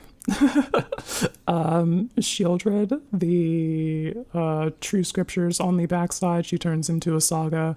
And Erebos 1 are hate cards for haters. Shelly Bean flipping into a saga means I can animate her with Zur, and Erebos just also happens to be an enchantment. Heliod's here granting vigilance. I completely skipped the... Heliod, what is your purpose? To give creatures vigilance. Oh my god. Yep. Other gods that I'd forgotten about. Erdu, Carrier of Dawn, and Isilu, Carrier of Twilight. Giving my summons persist is another way that I can cheat. Yep. I felt very smart figuring that out. Okay, so the other stuff that we've got in here, just because I wanted to run it, Enduring Curiosity and Tenacity. Zur basically makes these fucking impossible to remove meaningfully. You try and kill them, they come back as enchantments, Zur animates them, and then we start that loop over again. I've played against that deck in 60 card on Arena, and you just, like, once Zur is down, your removal stops meaning anything. And Zur's lifelink boon makes any of my enchantment creatures lethal fucking weapons via Enduring Tenacity. So I'm just like, I'm turning the lifelink into burn damage, and all of my creatures are basically enchantments, so they all do that. We also have enchantment-based edicts. You got to be a little bit responsible, and so I decided to play the like Momentum Breaker and Oath of Liliana to enter the battlefield and have each of my opponents sacrifice a creature. I can have the enchantment clones that I have enter as that or make copies of that, or animate them with the Zer's ability and then blink them with the blink package. And all of that is ways for me to rebuy that and interact with creatures in a way that is also on plan. That's just like, hey, you got to play removal. It might as well like lean in a little bit. Also, we've got a Grasp of Fate because it really is a white fleshbag marauder. Yeah, no, Grasp of Fate has continued to like do the work in every game that I've managed to play it in. So gameplay experience. Game one, I was really role-playing Walius from Final Fantasy 16. We turned to Cloud into the sort of blink and ramp, and all of that set us up very nicely with resources for the late game. We also grabbed the Sword of the Animist and cast that. We found the Buster Sword as well, but kept that one in hand because I figured we were probably gonna get interacted with at some point, and I would like to have the Buster Sword for later. We got Ninja T now. We leveled that up fully over the course of the game. I don't think I ever used the ability to cast guys for the sneak cost, but the Menace and the first ability... That reads pretty damn well just from that I think alone. 4 mana for giving your guys +1/+0 Menace, and then the ability to drain your opponents for 1 when they leave the battlefield. All of that really stacks up. Only the first 2 levels mattered. So we end up landing Summon Leviathan, and we start using the power conduit that we found to loop Chapter 2 and draw cards when the big fish attacks every turn. Gross. There's also a Zur and Thassa 1 out at that point, so the fish is like, you can't interact with it, and it's unblockable with Thassa 1's ability. So I'm just like hitting people with a big fish. That felt really good. And then Homeboy hits the farewell on just artifacts, gets rid of my power conduit and all of my nice knives, which is why I felt very smart holding the Buster Sword in hand. Without the power conduit, though, we run out of chapters and the fish dies. Eventually, we use the Zur and the Buster Sword to cast out Grave Venerations for free, so I'm like stacking up more Blood Artists. We've got an Ondu Spirit Dancer by this point, so when that enters, we get a copy of that, and these actually turned out to be crucial to our success, really just like the summons dying or my creatures getting interacted with, draining my opponents was really like starting to stack up and be meaningful over the course of the game. We get to our end step with that. We put Leviathan back in our hand, and at this point in the game, I think 2 of the players had like 1/1 snake tokens with Death Touch, and we're talking about how they both had that, and I'm just like, gentlemen, please, now is hardly the time to measure up snakes. Besides, we all know mine's bigger, and I show them the Leviathan in my hand that they knew about. So we make some more funeral rooms. We attack with our fish when we cast that again. We send everybody out of the pool when we cast it, and the Spirit Dancer makes a copy of it. This is where I say this is getting out of hand. Now there are 2 of them. Oh my god. Yeah, I've got 2 Summon Leviathans. I'm gonna draw fucking 4 cards on combat or whatever. The Spirit Dancer gets answered, which is appropriate. You cannot let that guy stick around. It's probably one of the best cards in the deck. So we drain everybody massive when that dies. Leviathans die. We drain everybody massive when that happens. I've got a pretty thick graveyard at this point, so I'm just like, all right, let's just open up the Awakening Hall on the Funeral Room Awakening Hall, and that brings all of our bodies back from the graveyard, and then here's Leviathan, everybody out of the pool a 3rd time. Oh my god. You know what? I can't even say anything because I have been equally as guilty of doing something like that. So nothing to say. This time, though, I have a clever impersonator, so I have that enter as a copy of Ninja Teen, and then when my board gets bounced, I'm like making everybody lose 12 total life, and that's what seals the deal for me. I'm solidified a board state that you can't interact with, and your life total is getting drained here. So we took the W off the back of that, and I felt like Walius from Final Fantasy 16 because my main summon was Leviathan, and we just like kept weaponizing that and using those abilities to great effect. So you're telling me you felt like a baby? Listen, Walius just happens to be a baby. He's also the fucking summoner of Leviathan, so jot that the fuck down.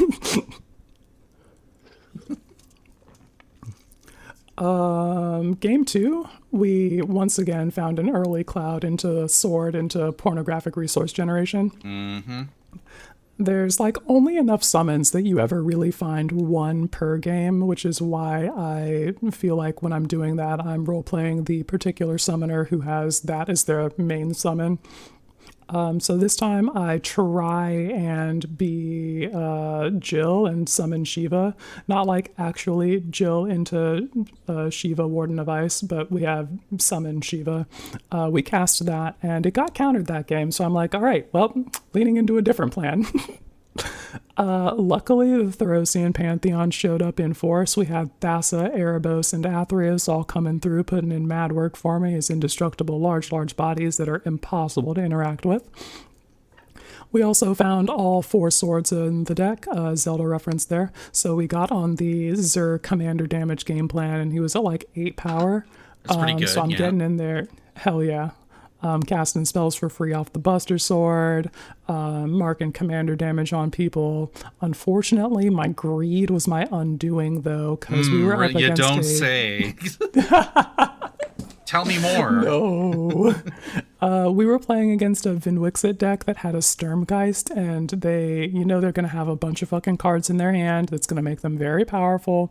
I just didn't have any fucking flyers, and I cast a Clever Impersonator, and instead of copying the flyer, which is what I should have done, I had max speed based on some other bullshit. Oh, no. So I'm like, perfect, I'm going to copy Vinwixit and draw more cards. Here's where I'm putting on my fucking clown shoes and makeup. Sturmgeist gets a Nerd Rage on it, enchanting it, which put it well over our life total, and we just get fucking Falcon punched out of the game. Yep.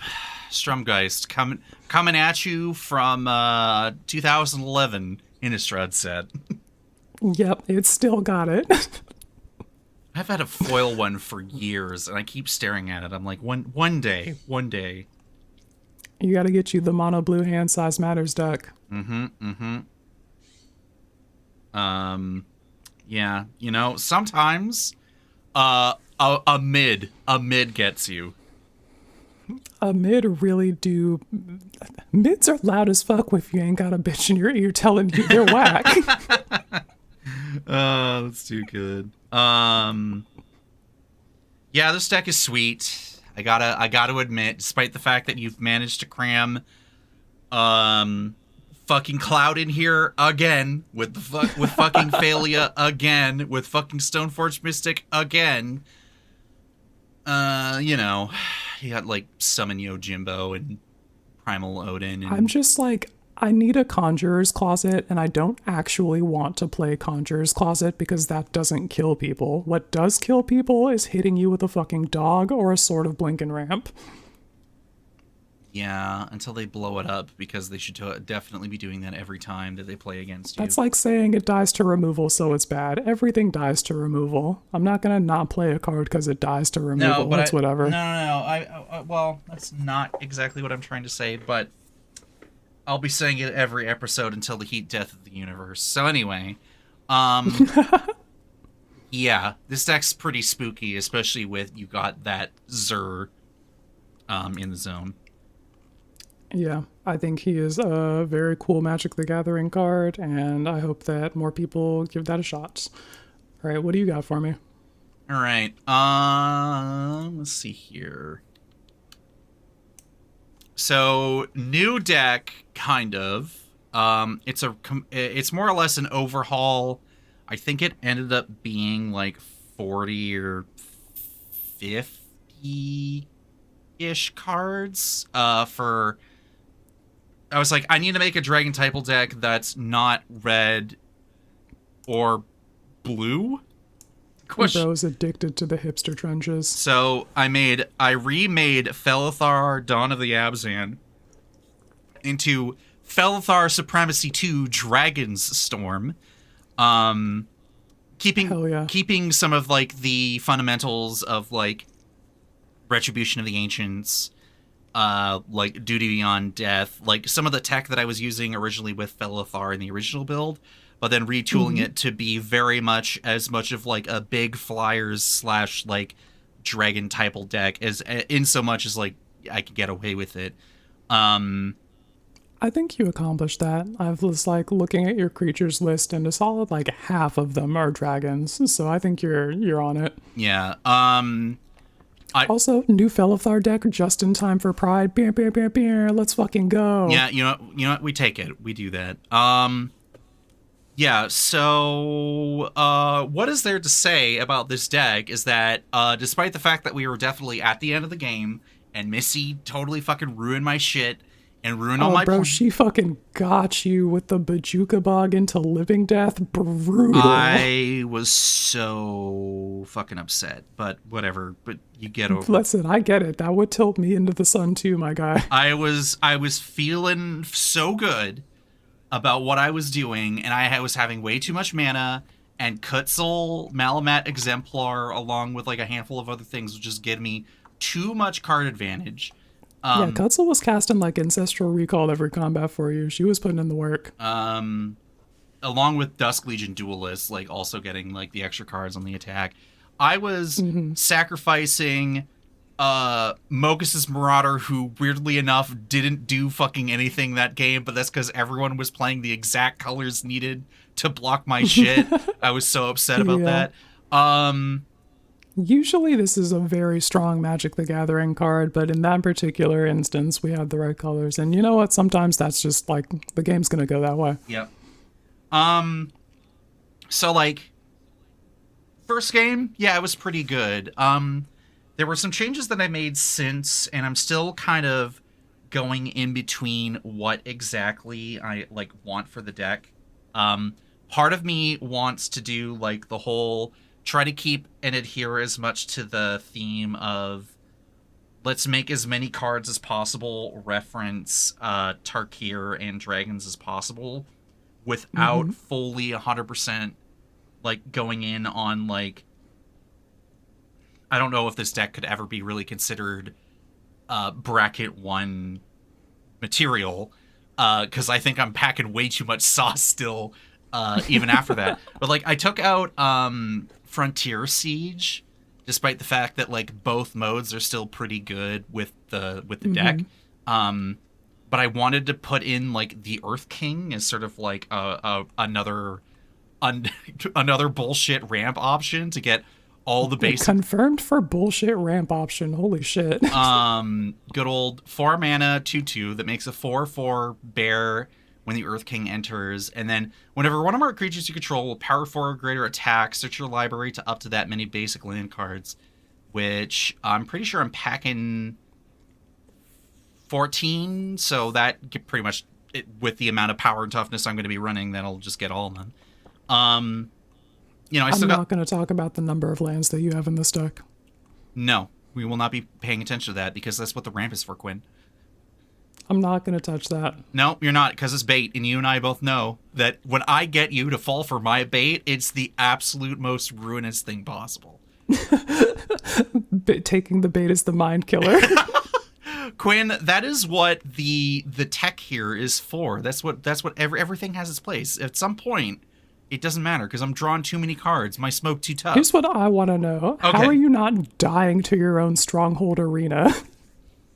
Well, you see, I would have to play Stronghold Arena in this current version of the deck to know how badly I'm killing myself with it. But also... I'm looking at these... Bro, everything comes to dust. You are dying. All right, let's take fucking 10. Let's reveal the card. Oh no, it's 10. Oh no, I just die. You know what, Quinn? You got a good point. Maybe I take out Stronghold Arena because Kutzel and Estinian and the Elegy Acolyte are basically already doing that effect, but like way better. Yeah, just play another Timna. I think that there are plenty of Abzan decks that can use Stronghold Arena, and if you had a way to give all of your creatures lifelink, that would also be an effective, like, mitigation. But this, I think, in its current iteration... Oh, I just fucking explode. Might just kill you, my guy. Yeah, Bro, Dune Blast? Yeah, okay, all right. Thank you for proving the point. I know what card to cut now. I will not be putting a land in its place. No. I reveal fucking Earthquake Dragon off the top and take 15. Dune Blast is sick, though. No. That was the whole point, right? Like, I'm like, I still gotta have Dune Blast in here. This thing is... The artwork is fucking sick. Destroy all other creatures short of anything being indestructible or whatever, and you keep the one crucial card out. Yeah, I don't know. I like where I've gone with it. Does it have some glaring exploitable flaws? Yeah, absolutely. Am I gonna find out what those are that are and not learn my lesson? Yes, absolutely. I don't know. I like looking at this specific suite of cards. I think I've got some pretty cool stuff going on here. I think you were pulling some neat moves the other day where you sacrificed a Draconic Muralist to Felithar to buff your team and then find a dragon. That was a great way to get the death trigger. Sick. Yeah, it was, that's the thing too, is that it's like, okay, Felithar needs fuel. How do I use the fuel? And it's like, you're like the Orator of Ajutai, or like you said, the Muralist or whatever, like, once this shit's done, it's done. Get it fucking out of here. I need it for bigger, better things, like other bigger, nastier dragons. And finally, I can't tell you how fucking finally this is. I finally have a Dragonlord Dromoka in a deck, and I actually looked and physically touched the card, and either didn't, like, fucking gaslight myself into thinking that I had a Dragonlord Dromoka, and turned every single freaking box inside out trying to find one, being like, where is it? Where the fuck is it? I finally have one. It's there. It's in the deck. I'm glad to hear that you finally found her. Your talking stick technology is running deep in this deck. You've got the Kutzel, you've got the Dragonlord Dromoka. I love to see it. Yeah, like I told Missy the other night, was not intentional, and yet here it is, and I might as well use it while I got the chance, because it's important. You gotta protect your turn. People will be like, oh, Felithar is like a titan and you have a bunch of flying dragons? Well, we better fucking deal with that shit, like, right now.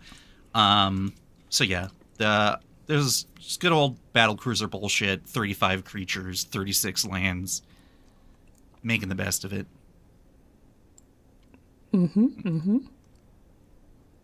Love to see a deck where Estinian Varlino gets to cook too. Yeah, exactly. I was like, I need this guy in here finally. Like, he is in another deck. He's in the Silver Quill the Disputant deck to catch those instant sorceries and also synergize with dragons and draw me cards and beat people in the face. Probably hold a Rune Chanter's Pike or a Glandring pretty damn good. Oh, hell yeah, he'll get in there. Bro, Sylvia Brightspear? Hell yeah. Yeah. I got all the tech, all right? I'm here to make a Dragon Typal deck, and this is the result. Like, it says dragon, it's in the deck. I remember Light was like, she was like, I don't know about teaming Dragonstorm. I'm like, that thing enters and makes me 2 bodies that I can sacrifice to Felithar. This is good fodder. Yeah, I'm inclined to agree on that. I think that that's good here. Okay, so you have a Spite deck. I got a couple, actually. I'm extremely normal, but we can do the Boros one first. Oh, yeah, absolutely. All right, okay. Let's just... I'm going to say, because outside of the context as to why this exists... has this been sent? We're not going to talk about who did this, yeah? No? Can we? No. No? Okay. Why? Are we going to get in trouble? Listen. The poster knows if they know, and if they don't, then that's fine too. Anyway, so here's Feather Radiant Arbiter, a Go Wide Auras aggro deck, hashtag Spitebrew. So the thesis of this deck, the poster was like, this card's so unbelievably bad, I can't believe it's from 2024, and that tilted me into the sun. So I was like, I'll be back in a couple of days with a deck that works. I wanted to be able to play Feather and then play an Aura and immediately fork it the next turn. So we built the deck with a curve that did that. There were a lot of other people in that thread talking about a bunch of unbelievably bad cards, and I'm like, why are you talking about these cards? Just kill people. Yep. And so I built the deck to just kill people. So deck construction, we have low curve auras. There's, I think, 2 good O-ring auras in the form of Sheltered by Ghosts and Chains of Custody. I think these are extremely strong removal options in this particular context, where I'm casting them to enchant Feather and then forking that for each of my creatures by paying 2. And then when those enter, I can O-ring a bunch of threats and then keep the board clear so that I can punch you for a large number with Feather.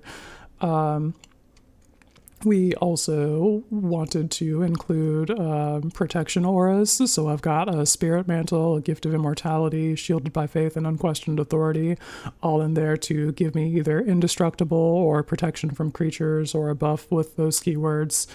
And then in the number go up technology, some of the best cards in here are going to be Light of Promise, because Feather has lifelink. So when you connect for 4 while wearing Light of Promise, you put 4 +1/+1 counters on her, which immediately makes her 8 power. And that number just spirals out of control if that's not answered. And if I have forked Light of Promise across my board, which is the goal of the deck, then I'm making several larges, and we're getting in there for large amounts of damage.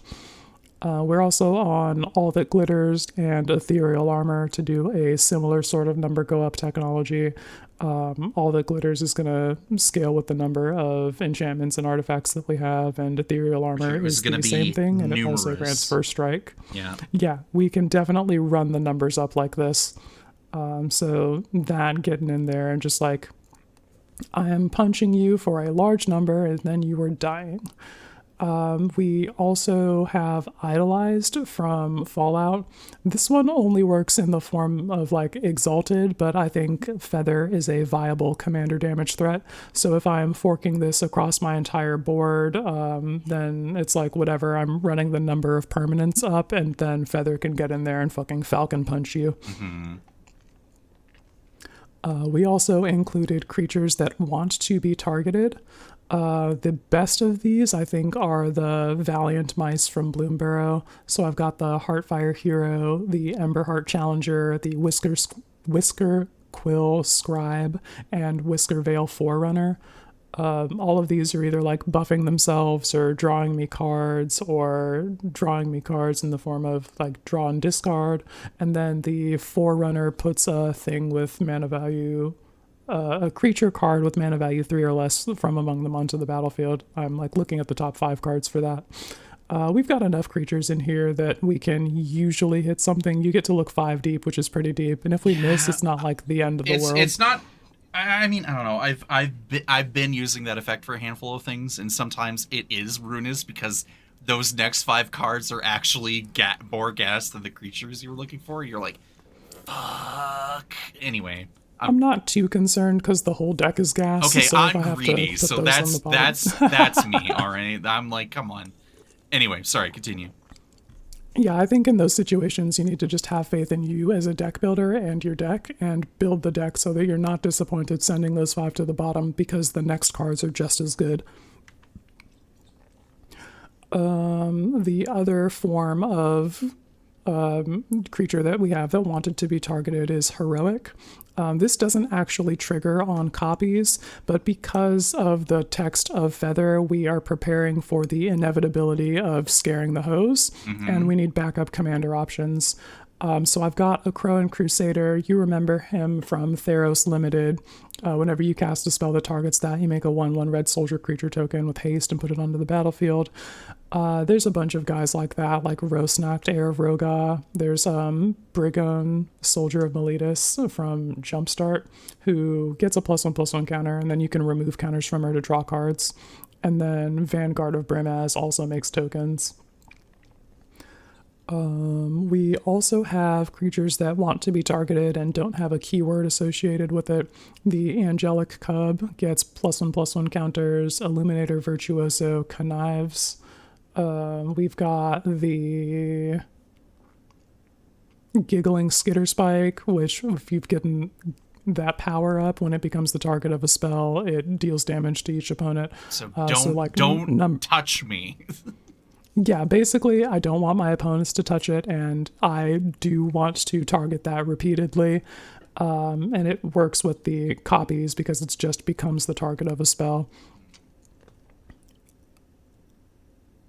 We also have Goldspan Dragon. Whenever that becomes the target of a spell, you make a treasure token. So it kind of refunds half of the cost of my paying 2 to Fork and Aura over there. And that feels like a pretty solid return on investment. Also, flying and haste are incredible fucking keywords. Yep. It's not even refunding half the cost because it doubles the mana from treasures. I forgot about that.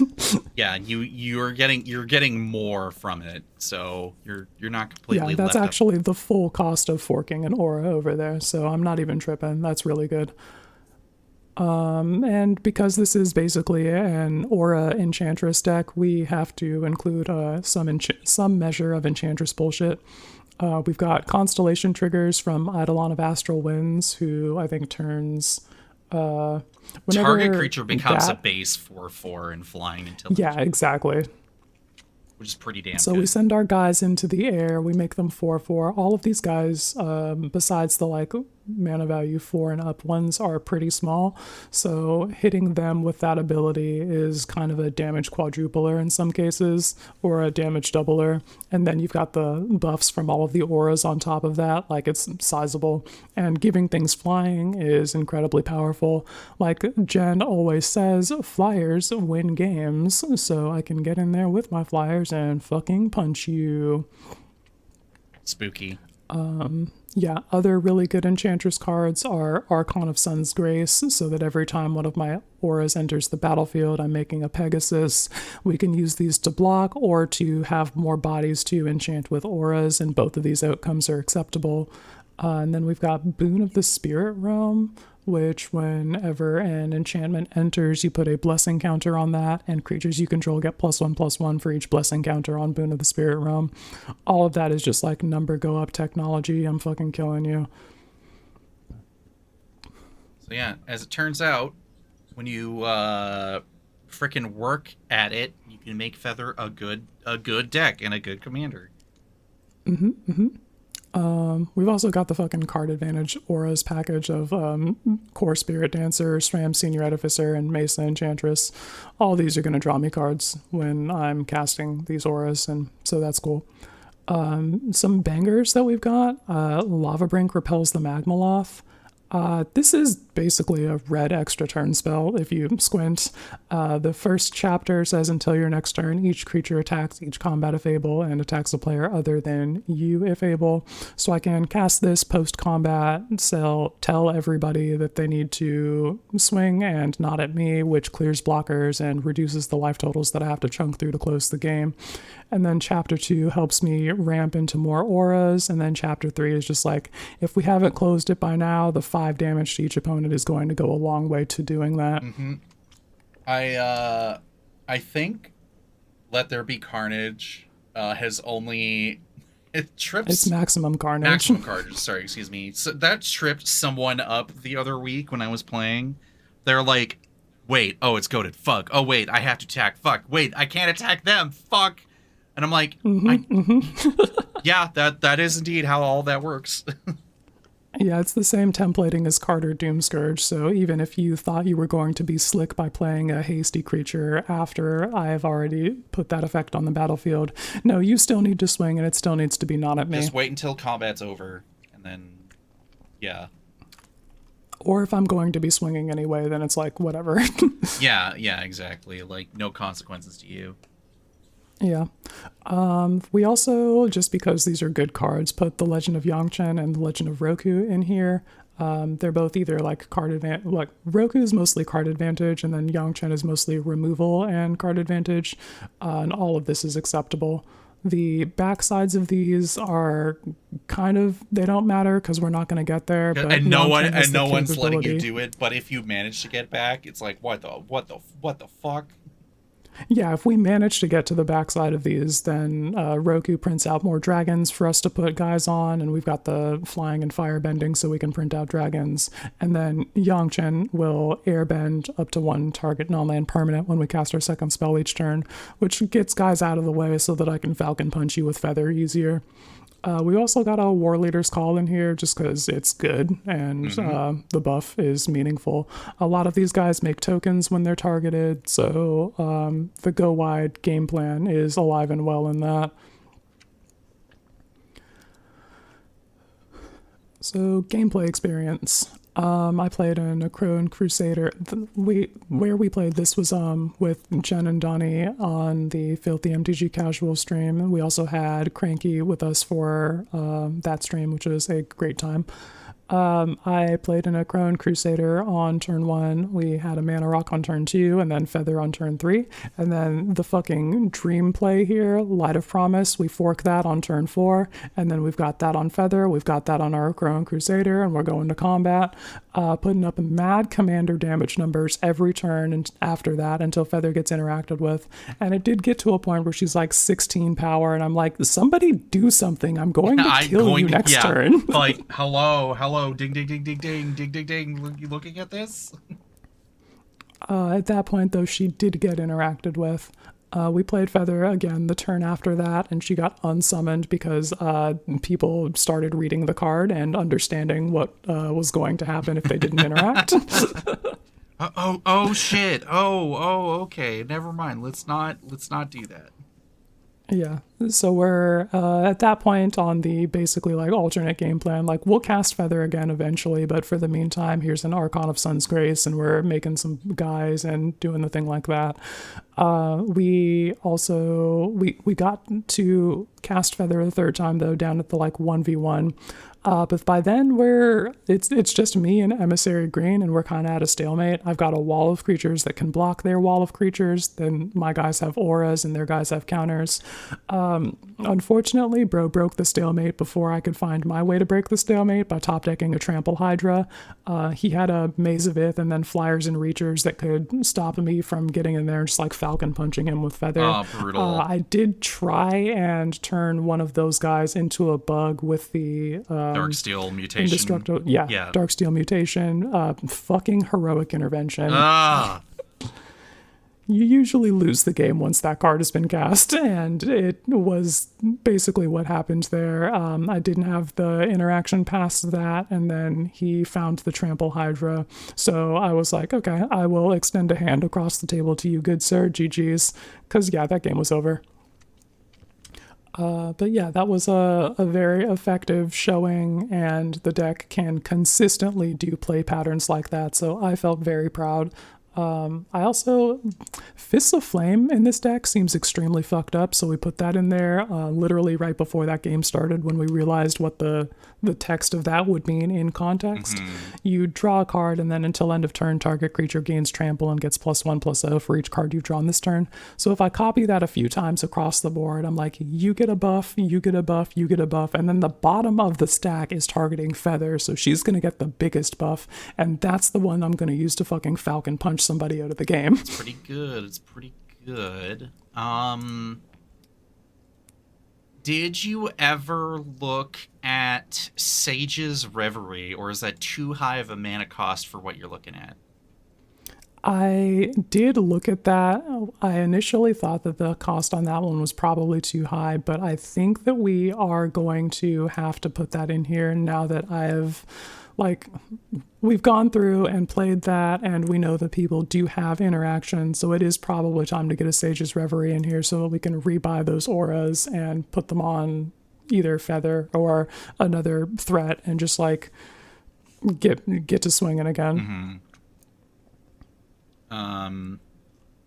Yeah, I mean, on the one hand, it's like an Enchantress and it's an Aura deck and it's an All That Glitters deck, and like you can say what you will, but you can't keep talking shit about cards on the internet, because then Empress Quinn is going to show up at your doorstep and bust your kneecaps. Yeah, the thing is, this card is good, and people are just not being respectful, and I think that perhaps that they should. Hey, have you ever copied in Atali's favor? No, but when I saw you add that to the list, I was like, oh yeah, now we cooking. Because who doesn't love not just one free spell, but like X times whatever free spells? I think that has potential to be incredibly strong in the deck.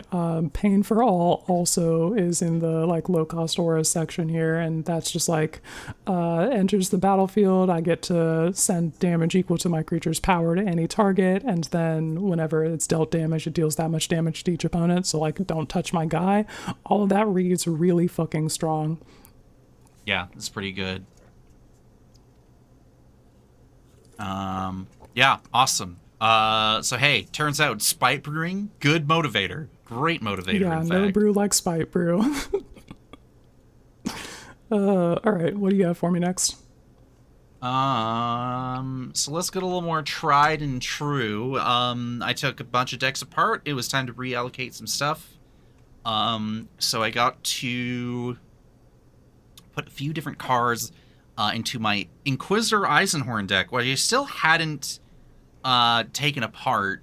It had been on the shelf for too long, and I was like, I need to take it off, and we need to see if this deck still has the sauce. So I actually have a snip here for you to reference here, because I'm talking about like the rework. So number one, D-Sleeve, Hidetsugu, and Kairi took the basics that were the Innistrad black and white ones, swapped that into the deck, along with a few other things just to help round out the mana base of the deck.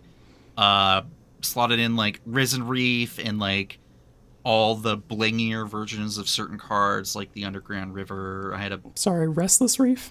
yeah, Restless Reef. You said Risen Reef, which is a Simic card.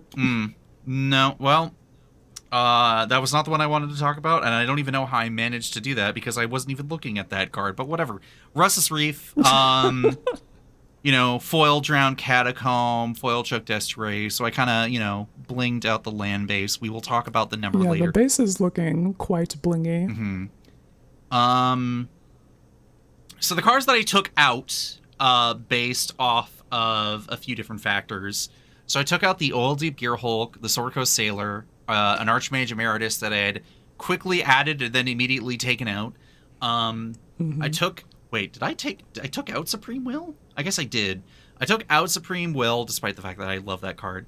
Telling Time, Echoing Truth, Open into Wonder. I took out Martha Jones, Eviscerator's Insight, Spell Swindle, Senator Peacock, Tarian Soul Cleaver, and one of the lands which Myriad Landscape that thing needed to go. To which I slotted in... Damn, not the Myriad Landscape slander. I know, but that's what the other decks are for. Cards I put in... Yue the Moon Spirit, Brotherhood Regalia, God Eternal Bantu, Cryptic Command, Sensei's Divining Top, Relscar of the First Brood. Can you fucking try Trace Velgar? Okay, how the fuck was I supposed to know that? You read the card? Yeah, no, that's not how that works. Anyway, Gix's Command. Wait, did I leave Archmage Emeritus in here? Yeah, it looks like you put it back in. No, I took it out. I took it out. Sorry, that was part of the additions. I took that card out. So let's not talk about Archmage Emeritus because I'll go over that later. Desperate Plea, Blade of the Oni. I put in Negate and, of course, Killing Wave because I do. Because you're big on your Killing Wave bullshit lately. Yep. Hey, that's a lot of life you got there. It'd be a shame if you wanted to keep your board state and you're like, fuck. So the fucking Blade of the Oni, bro. You keep that thing strapped to your thigh. There's a fucking good reason for it, because this card is fucking sick. And anyone is talking mad shit about cards on the internet. Shut the fuck up. So anyway, so one of the things that I had remembered, based off of what was the deck that I took apart? So based off of my history with Fellothar. one of the running things that I was running into in the original brew was that I was basically doing a clue sub-theme there too. Because guess who loves eating clues in front of someone else? Well, Malevolent Witch Kite loves eating clues in front of persuasive interrogators. Oh, shit. That's right. I'm killing you with poison counters.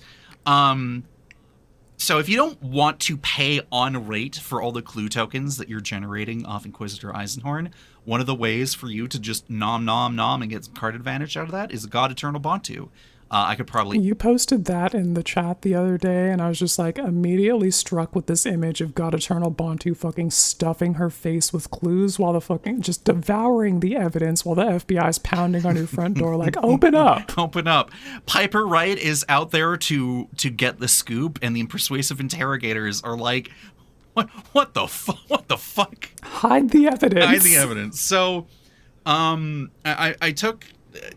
I've ran Piper Wright before as alongside Inquisitor Eisenhorn, and sometimes you just want that extra tack of like, I need to put +1 counters on a bunch of stuff right now in a deck that's not really meant to be doing that, or I need to kill people right now and there's Malevolent Witch Kite, or I just need to draw a bunch of cards and not pay at rate for clue tokens and have things be witnesses to this heinous crime and yada yada yada. So this rework, like, one of the things was like, I was running into more and more issues where, like, I guess I kind of agree with Andy about how Sword Coast Sailor sometimes isn't quite exactly the evasive effect you're looking for because you need to kill someone else. So that's where Brotherhood Regalia comes in, of being like the more consistent option of being at the same rate of, like, at least coming down, reallocating to a creature like Eisenhorn as 1 mana is super easy. Giving Ward 2 and can't be blocked is just the cherry on top. And also, you know, interacts with the likes of, like, Stolen Uniform and in a pinch Fumble. I was just about to fucking zoom in. Motherfuckers constantly complaining about my sword package, but what do I see here? You're happy to take advantage of my swords. Yep, it's true. And I will still continue to do that. This deck has this tech has existed in this deck before the Stolen Uniform got printed, and I was like, this is fucking awesome. And yeah, so it's just I feel like this rework feels a lot better for a multitude of reasons. Blade of the Oni makes Eisenhorn a 5/5 with Menace. Later, it's pretty good. Desperate Plea can allow you to sacrifice the 4/4 demon that you get to make and return, I don't fucking know, James Wandering Dad or whatever the fuck. Like, you're probably returning your Junkwinder and your Tangletrove Kelp because you know those are getting interacted with. Yeah, it's true. I don't know. A lot of these swaps were just kind of impulsive and felt good to try and do, and, you know, I'm going to experiment and see how that all works out in some games in the future. But I just wanted to get this a bit of a refresher and then deploy with all the swaps and see how it all works out. Hell yeah. I think I did get to play it before or just after, like, the tweaks the other weekend, and people were like, oh wait, it's this fucking guy, I haven't seen this guy in a while. I'm like, yeah, check this shit out, Blade of the Oni. And as usual, my friends are like, the fuck is this? And I'm like, I play this card, like, all the time. It's in, like, every deck I can cram this damn thing in. And they're just like, huh, okay. And then later I'm like, take 3, and they're like, fine. And then later I'm like, reconfigure, take 5, and they're like, fuck, yeah, I guess. They're beginning to believe. Play a Pact Altair, and people are like, what is this fucking Aether Drift card? What the hell? Yeah, I don't know. I've always liked the play patterns of Eisenhorn from, like, when I first made it to where it is now. And sometimes you just end up killing people with the the pornographic amounts of cards that you put into, like, a cranial plating onto your Inquisitor Eisenhorn. You just kill people. Yeah. Just get in there and cut some heads off. So, yeah. We'll update. We'll see how that goes in the future when I run it back with all these changes and everything. Hell yeah, sounds good. I do want to point out you're a Winter Cursed Rider. I've never seen this guy do the thing, and I'm hoping to see him do the thing precisely one time. One time, yeah. We will see. But oh boy, does he look really cool though in foil. He looks so fucking sick. So it's Winter. This is the coolest you will ever be because you fucking suck as a character. Actually, the worst. Yeah, he is kind of the worst. Okay, last deck from you. Last deck from me, yeah, it's another hashtag Spite Brew because I'm extremely normal.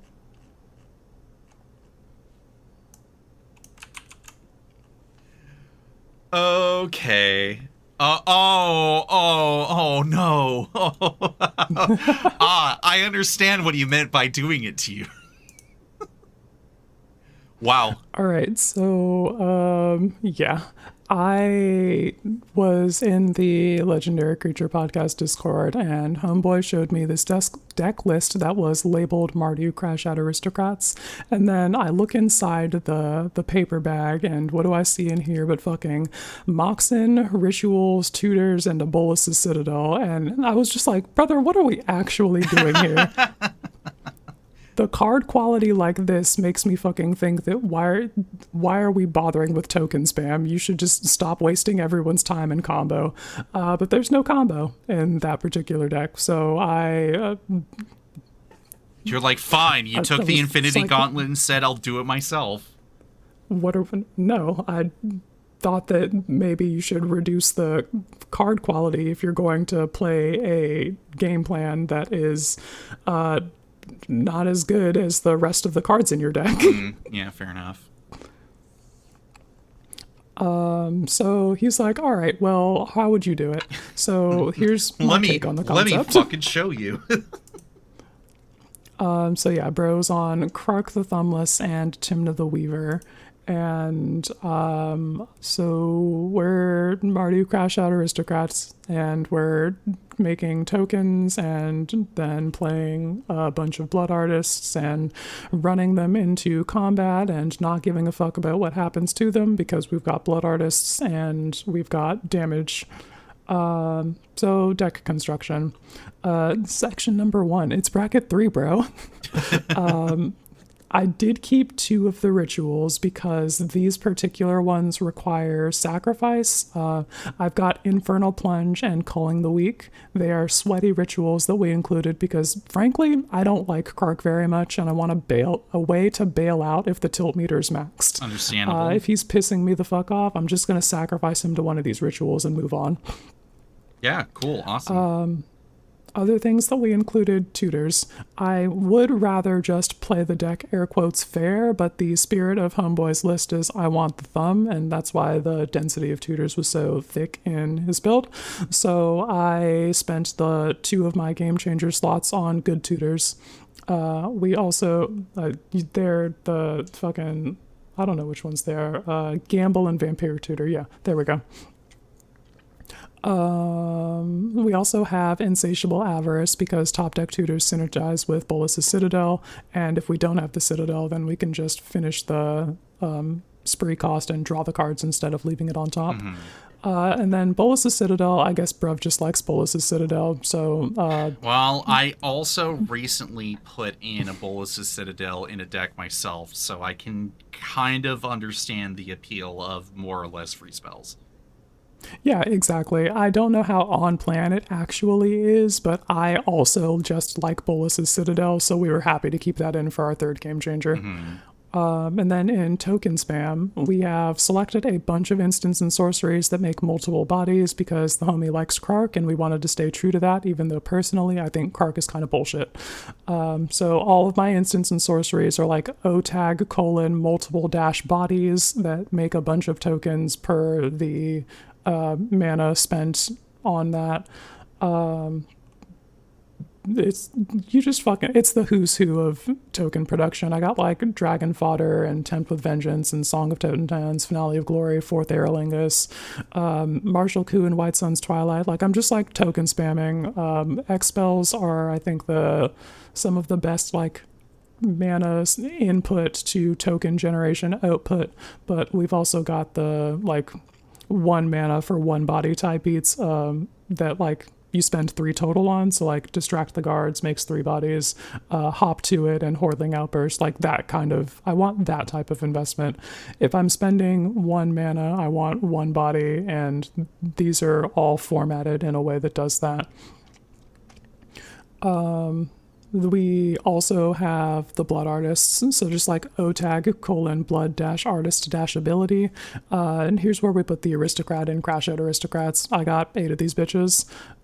There's the fucking Elasil Core, Zulaport Cutthroat, Sephiroth, Carter, Meathook Massacre, Bastion of Remembrance, Grave Venerations, Funeral Room Awakening Hall. Like I'm deep on it. Yeah. And we also have Zurgo and Garna, who are the like poster children for the Crash Out Aristocrats archetype. The whole effect, yeah. Just bring it all together, holding the fort down. Yeah, so that brings me up to 10 of those bitches. And then force multipliers. I have Silver Quill the Disputant because casualty forking the token making spells means I get a guaranteed copy of that even if Kark fails. Yep. And then Thalise Reverent Medium, she just bangs.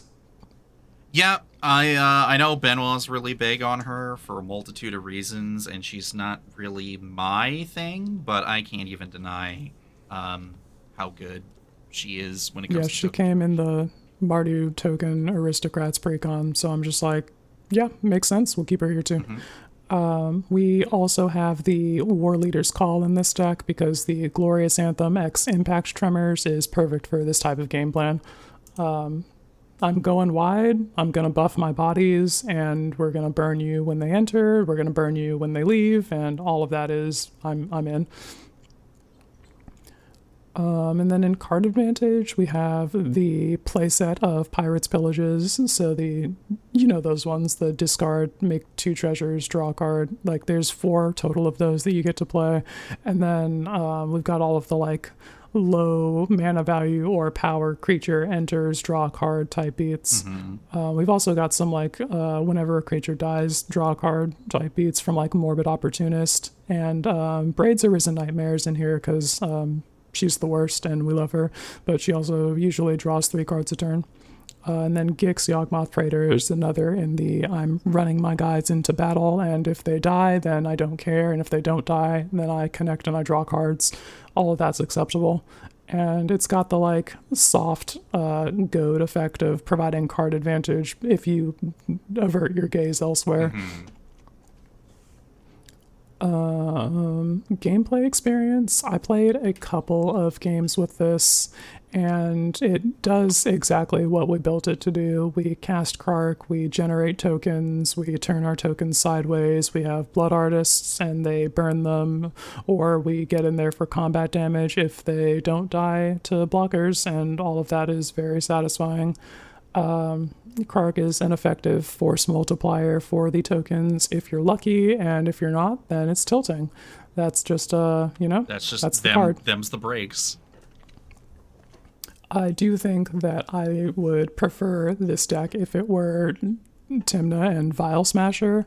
I think that is the way that I would like to force multiply rather than forking my instants and sorceries. I mean, even with the curve as low as it is, outside of some severe outliers at like the funeral room and I think that one kind of doesn't count because it's a 3 mana spell. No, I mean you got a few X spells, like I don't know. Yeah, I think X spells are like the biggest part. Here's the other thing too. When I think about Vile Smasher, is like you have there's more certainty as to what the damage is going to be. It's going to be a little more fixed. You're probably going to be hitting for 3 or 4 sometimes on average. That sounds about right. And if you can flash something in for whatever goddamn reason that you're casting an instant on someone else's turn, you can hit them for like 2 to 4. Like, it's, who cares? Like, that is the purpose of what Vile Smasher is going to be there to do. You have another body out for Timna if you want to turn sideways, which is what you're going to be doing anyway.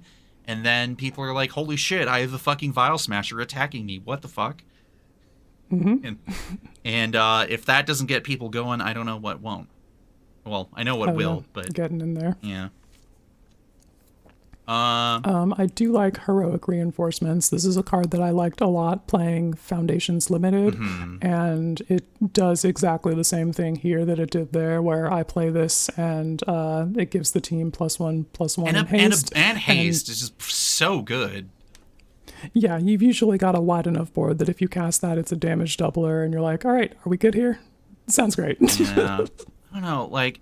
I feel pretty goofy, but, like, token decks sometimes don't really work out for me, and then I get to play... Like, I played the Caesar Precon with that Heroic Reinforcements and stuff, and I'm like, what the fuck am I doing? Like, I should just get in on this shit, because it fucking adds up quick. I do think Caesar would be a good card for this deck. I don't know what I would cut for him, but he's an effective, like, force multiplier. I can turn with the amount of bodies into blasting one guy. The amount of tokens that you're making anyway, yeah. It's pretty good. Pretty good. So yeah, that's that deck. Not much more to say. It's just... Not much more to say about it. You just token spam, you just turn them all sideways. Spite Brew, I made the deck. Kark the Thumbless is sauceless, you know? He's not sauceless. It's just not sauce that I like the taste of. Yeah, fair enough.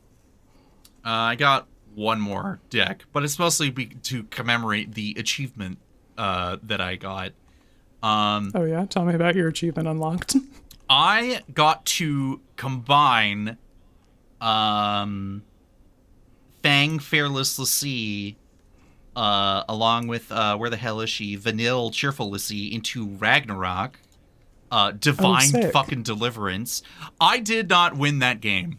Of course not. But I have to say, of the swaps that I made for this deck, because, you know, I had to grab a few things after good old Smoking Mid's Aether Drift.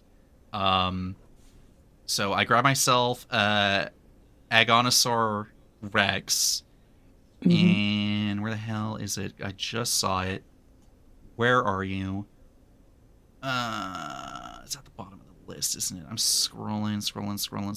Webstrike Elite, which is a good cycle to remove something and then return it back with Rutstein later. So essentially, it was like, okay, I need to make some swaps. I need to make some decisions that I want to know how, like, I can leverage certain card advantage things, along with, like, Rutstein's returning effect. And I also had to swap in Secrets of Strixhaven cards, like Vastland Scavenger and Studious First Year. And let me tell you, why would I ever play a Mana Dork in this deck if I don't have Studious First Year to go hand in hand with Steve to get me way too many lands, while also White of the Reliquary also just getting me whatever land I want, which I later realized I should have actually grabbed Urborg, because I was being greedy and grabbed Hall of the Bandit Lord off of that effect. I was like, oh, it's just 3 life. What could possibly go wrong? I don't know. It fucking loses me the game. Yeah. My greed knows no bounds for just 1 mana. But yeah, just White of the Reliquary was sacrificing Studious First Year to get me a land after it enters prepared, and then I cast Rampant Growth first, and then I sacrifice it. To which then, I can't remember if Rutstein was one of them, but I've just added enough, like, minor recursion pieces here and there where I'm like, and then I'll just bring it back again, and everyone's like, Cole, he's up to his fucking bullshit again. This guy just will not fucking die. You know, get out an Alpha Deathclaw, or cast Bane of Progress and basically be like, I don't give a shit because, I don't know, what, my Dalek drone or my Blade of the Oni is going to explode, and your guys' board states go poof? Yeah, that seems pretty good. Faller's Faithful fucking killed something, and then I'm like, yeah, and then get to draw cards, and they're like, oh, well, I guess it's okay. A shitty consolation prize, sure. Yeah. I don't know. Just it's been fun to have this sort of like exercise in deck building. And then now that after being like, I need to make Ragnarok happen, and it fucking happened, and everyone's like, we got to kill Cole. And I'm like, yeah, absolutely. I totally understand. What fucking kills me is this meld isn't even that good. It's just a 7/6 with sweet keywords. Yeah. Still, it was that was the cherry on the top of everything else that I was fucking throwing down on the table. Yeah. I guess if you put a large on the battlefield with the rest of your board state, people are like, all right, that's enough, kid. Yeah.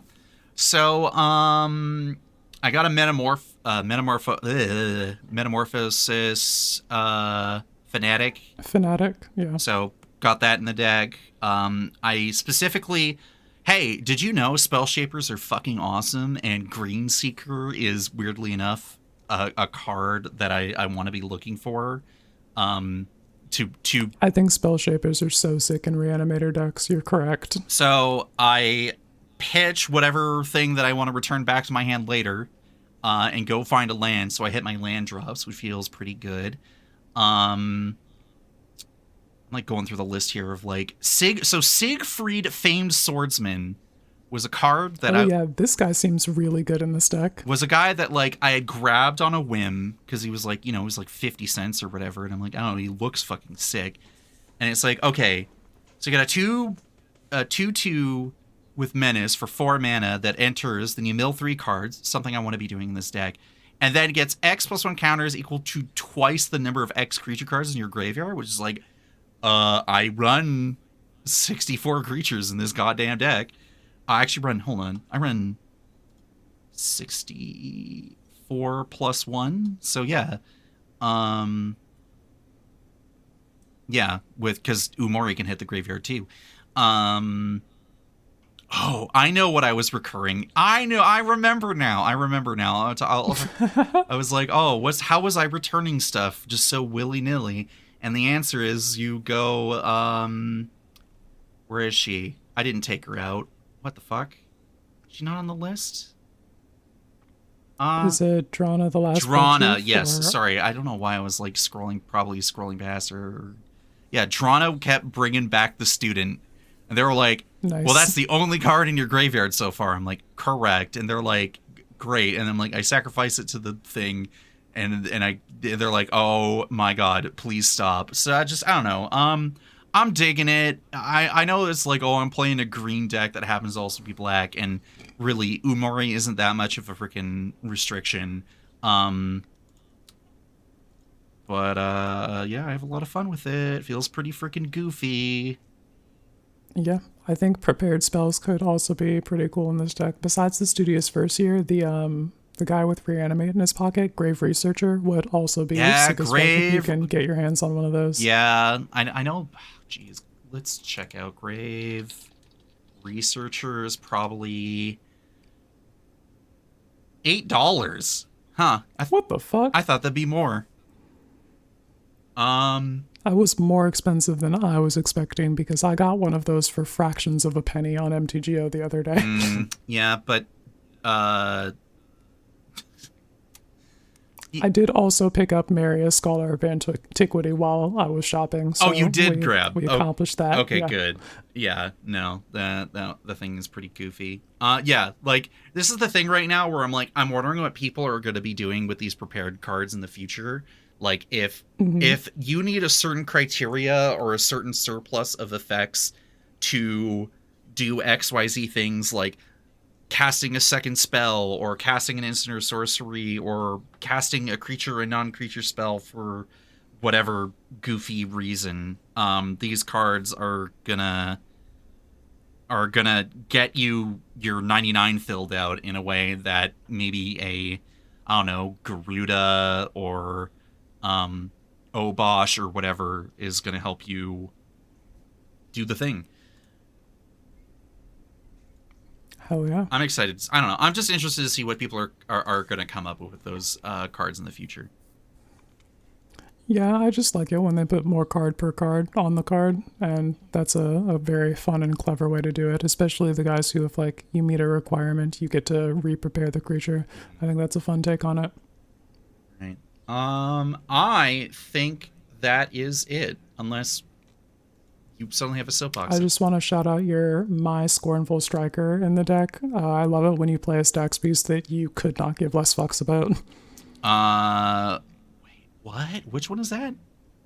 Whenever a player casts a non-creature spell, they lose 2 life. Oh my, right. Yeah. And you're just like, I have no non-creature spells. And even if I'm casting, I don't know, freaking rampant growth off the Studious thing, like, that's one time. I'm disproportionately making you lose life in comparison to me.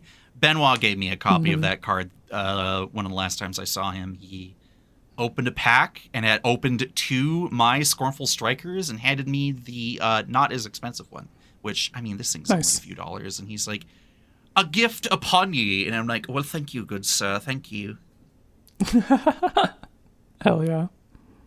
Yeah. Awesome. Wow. I think that's it. Magic the Gathering.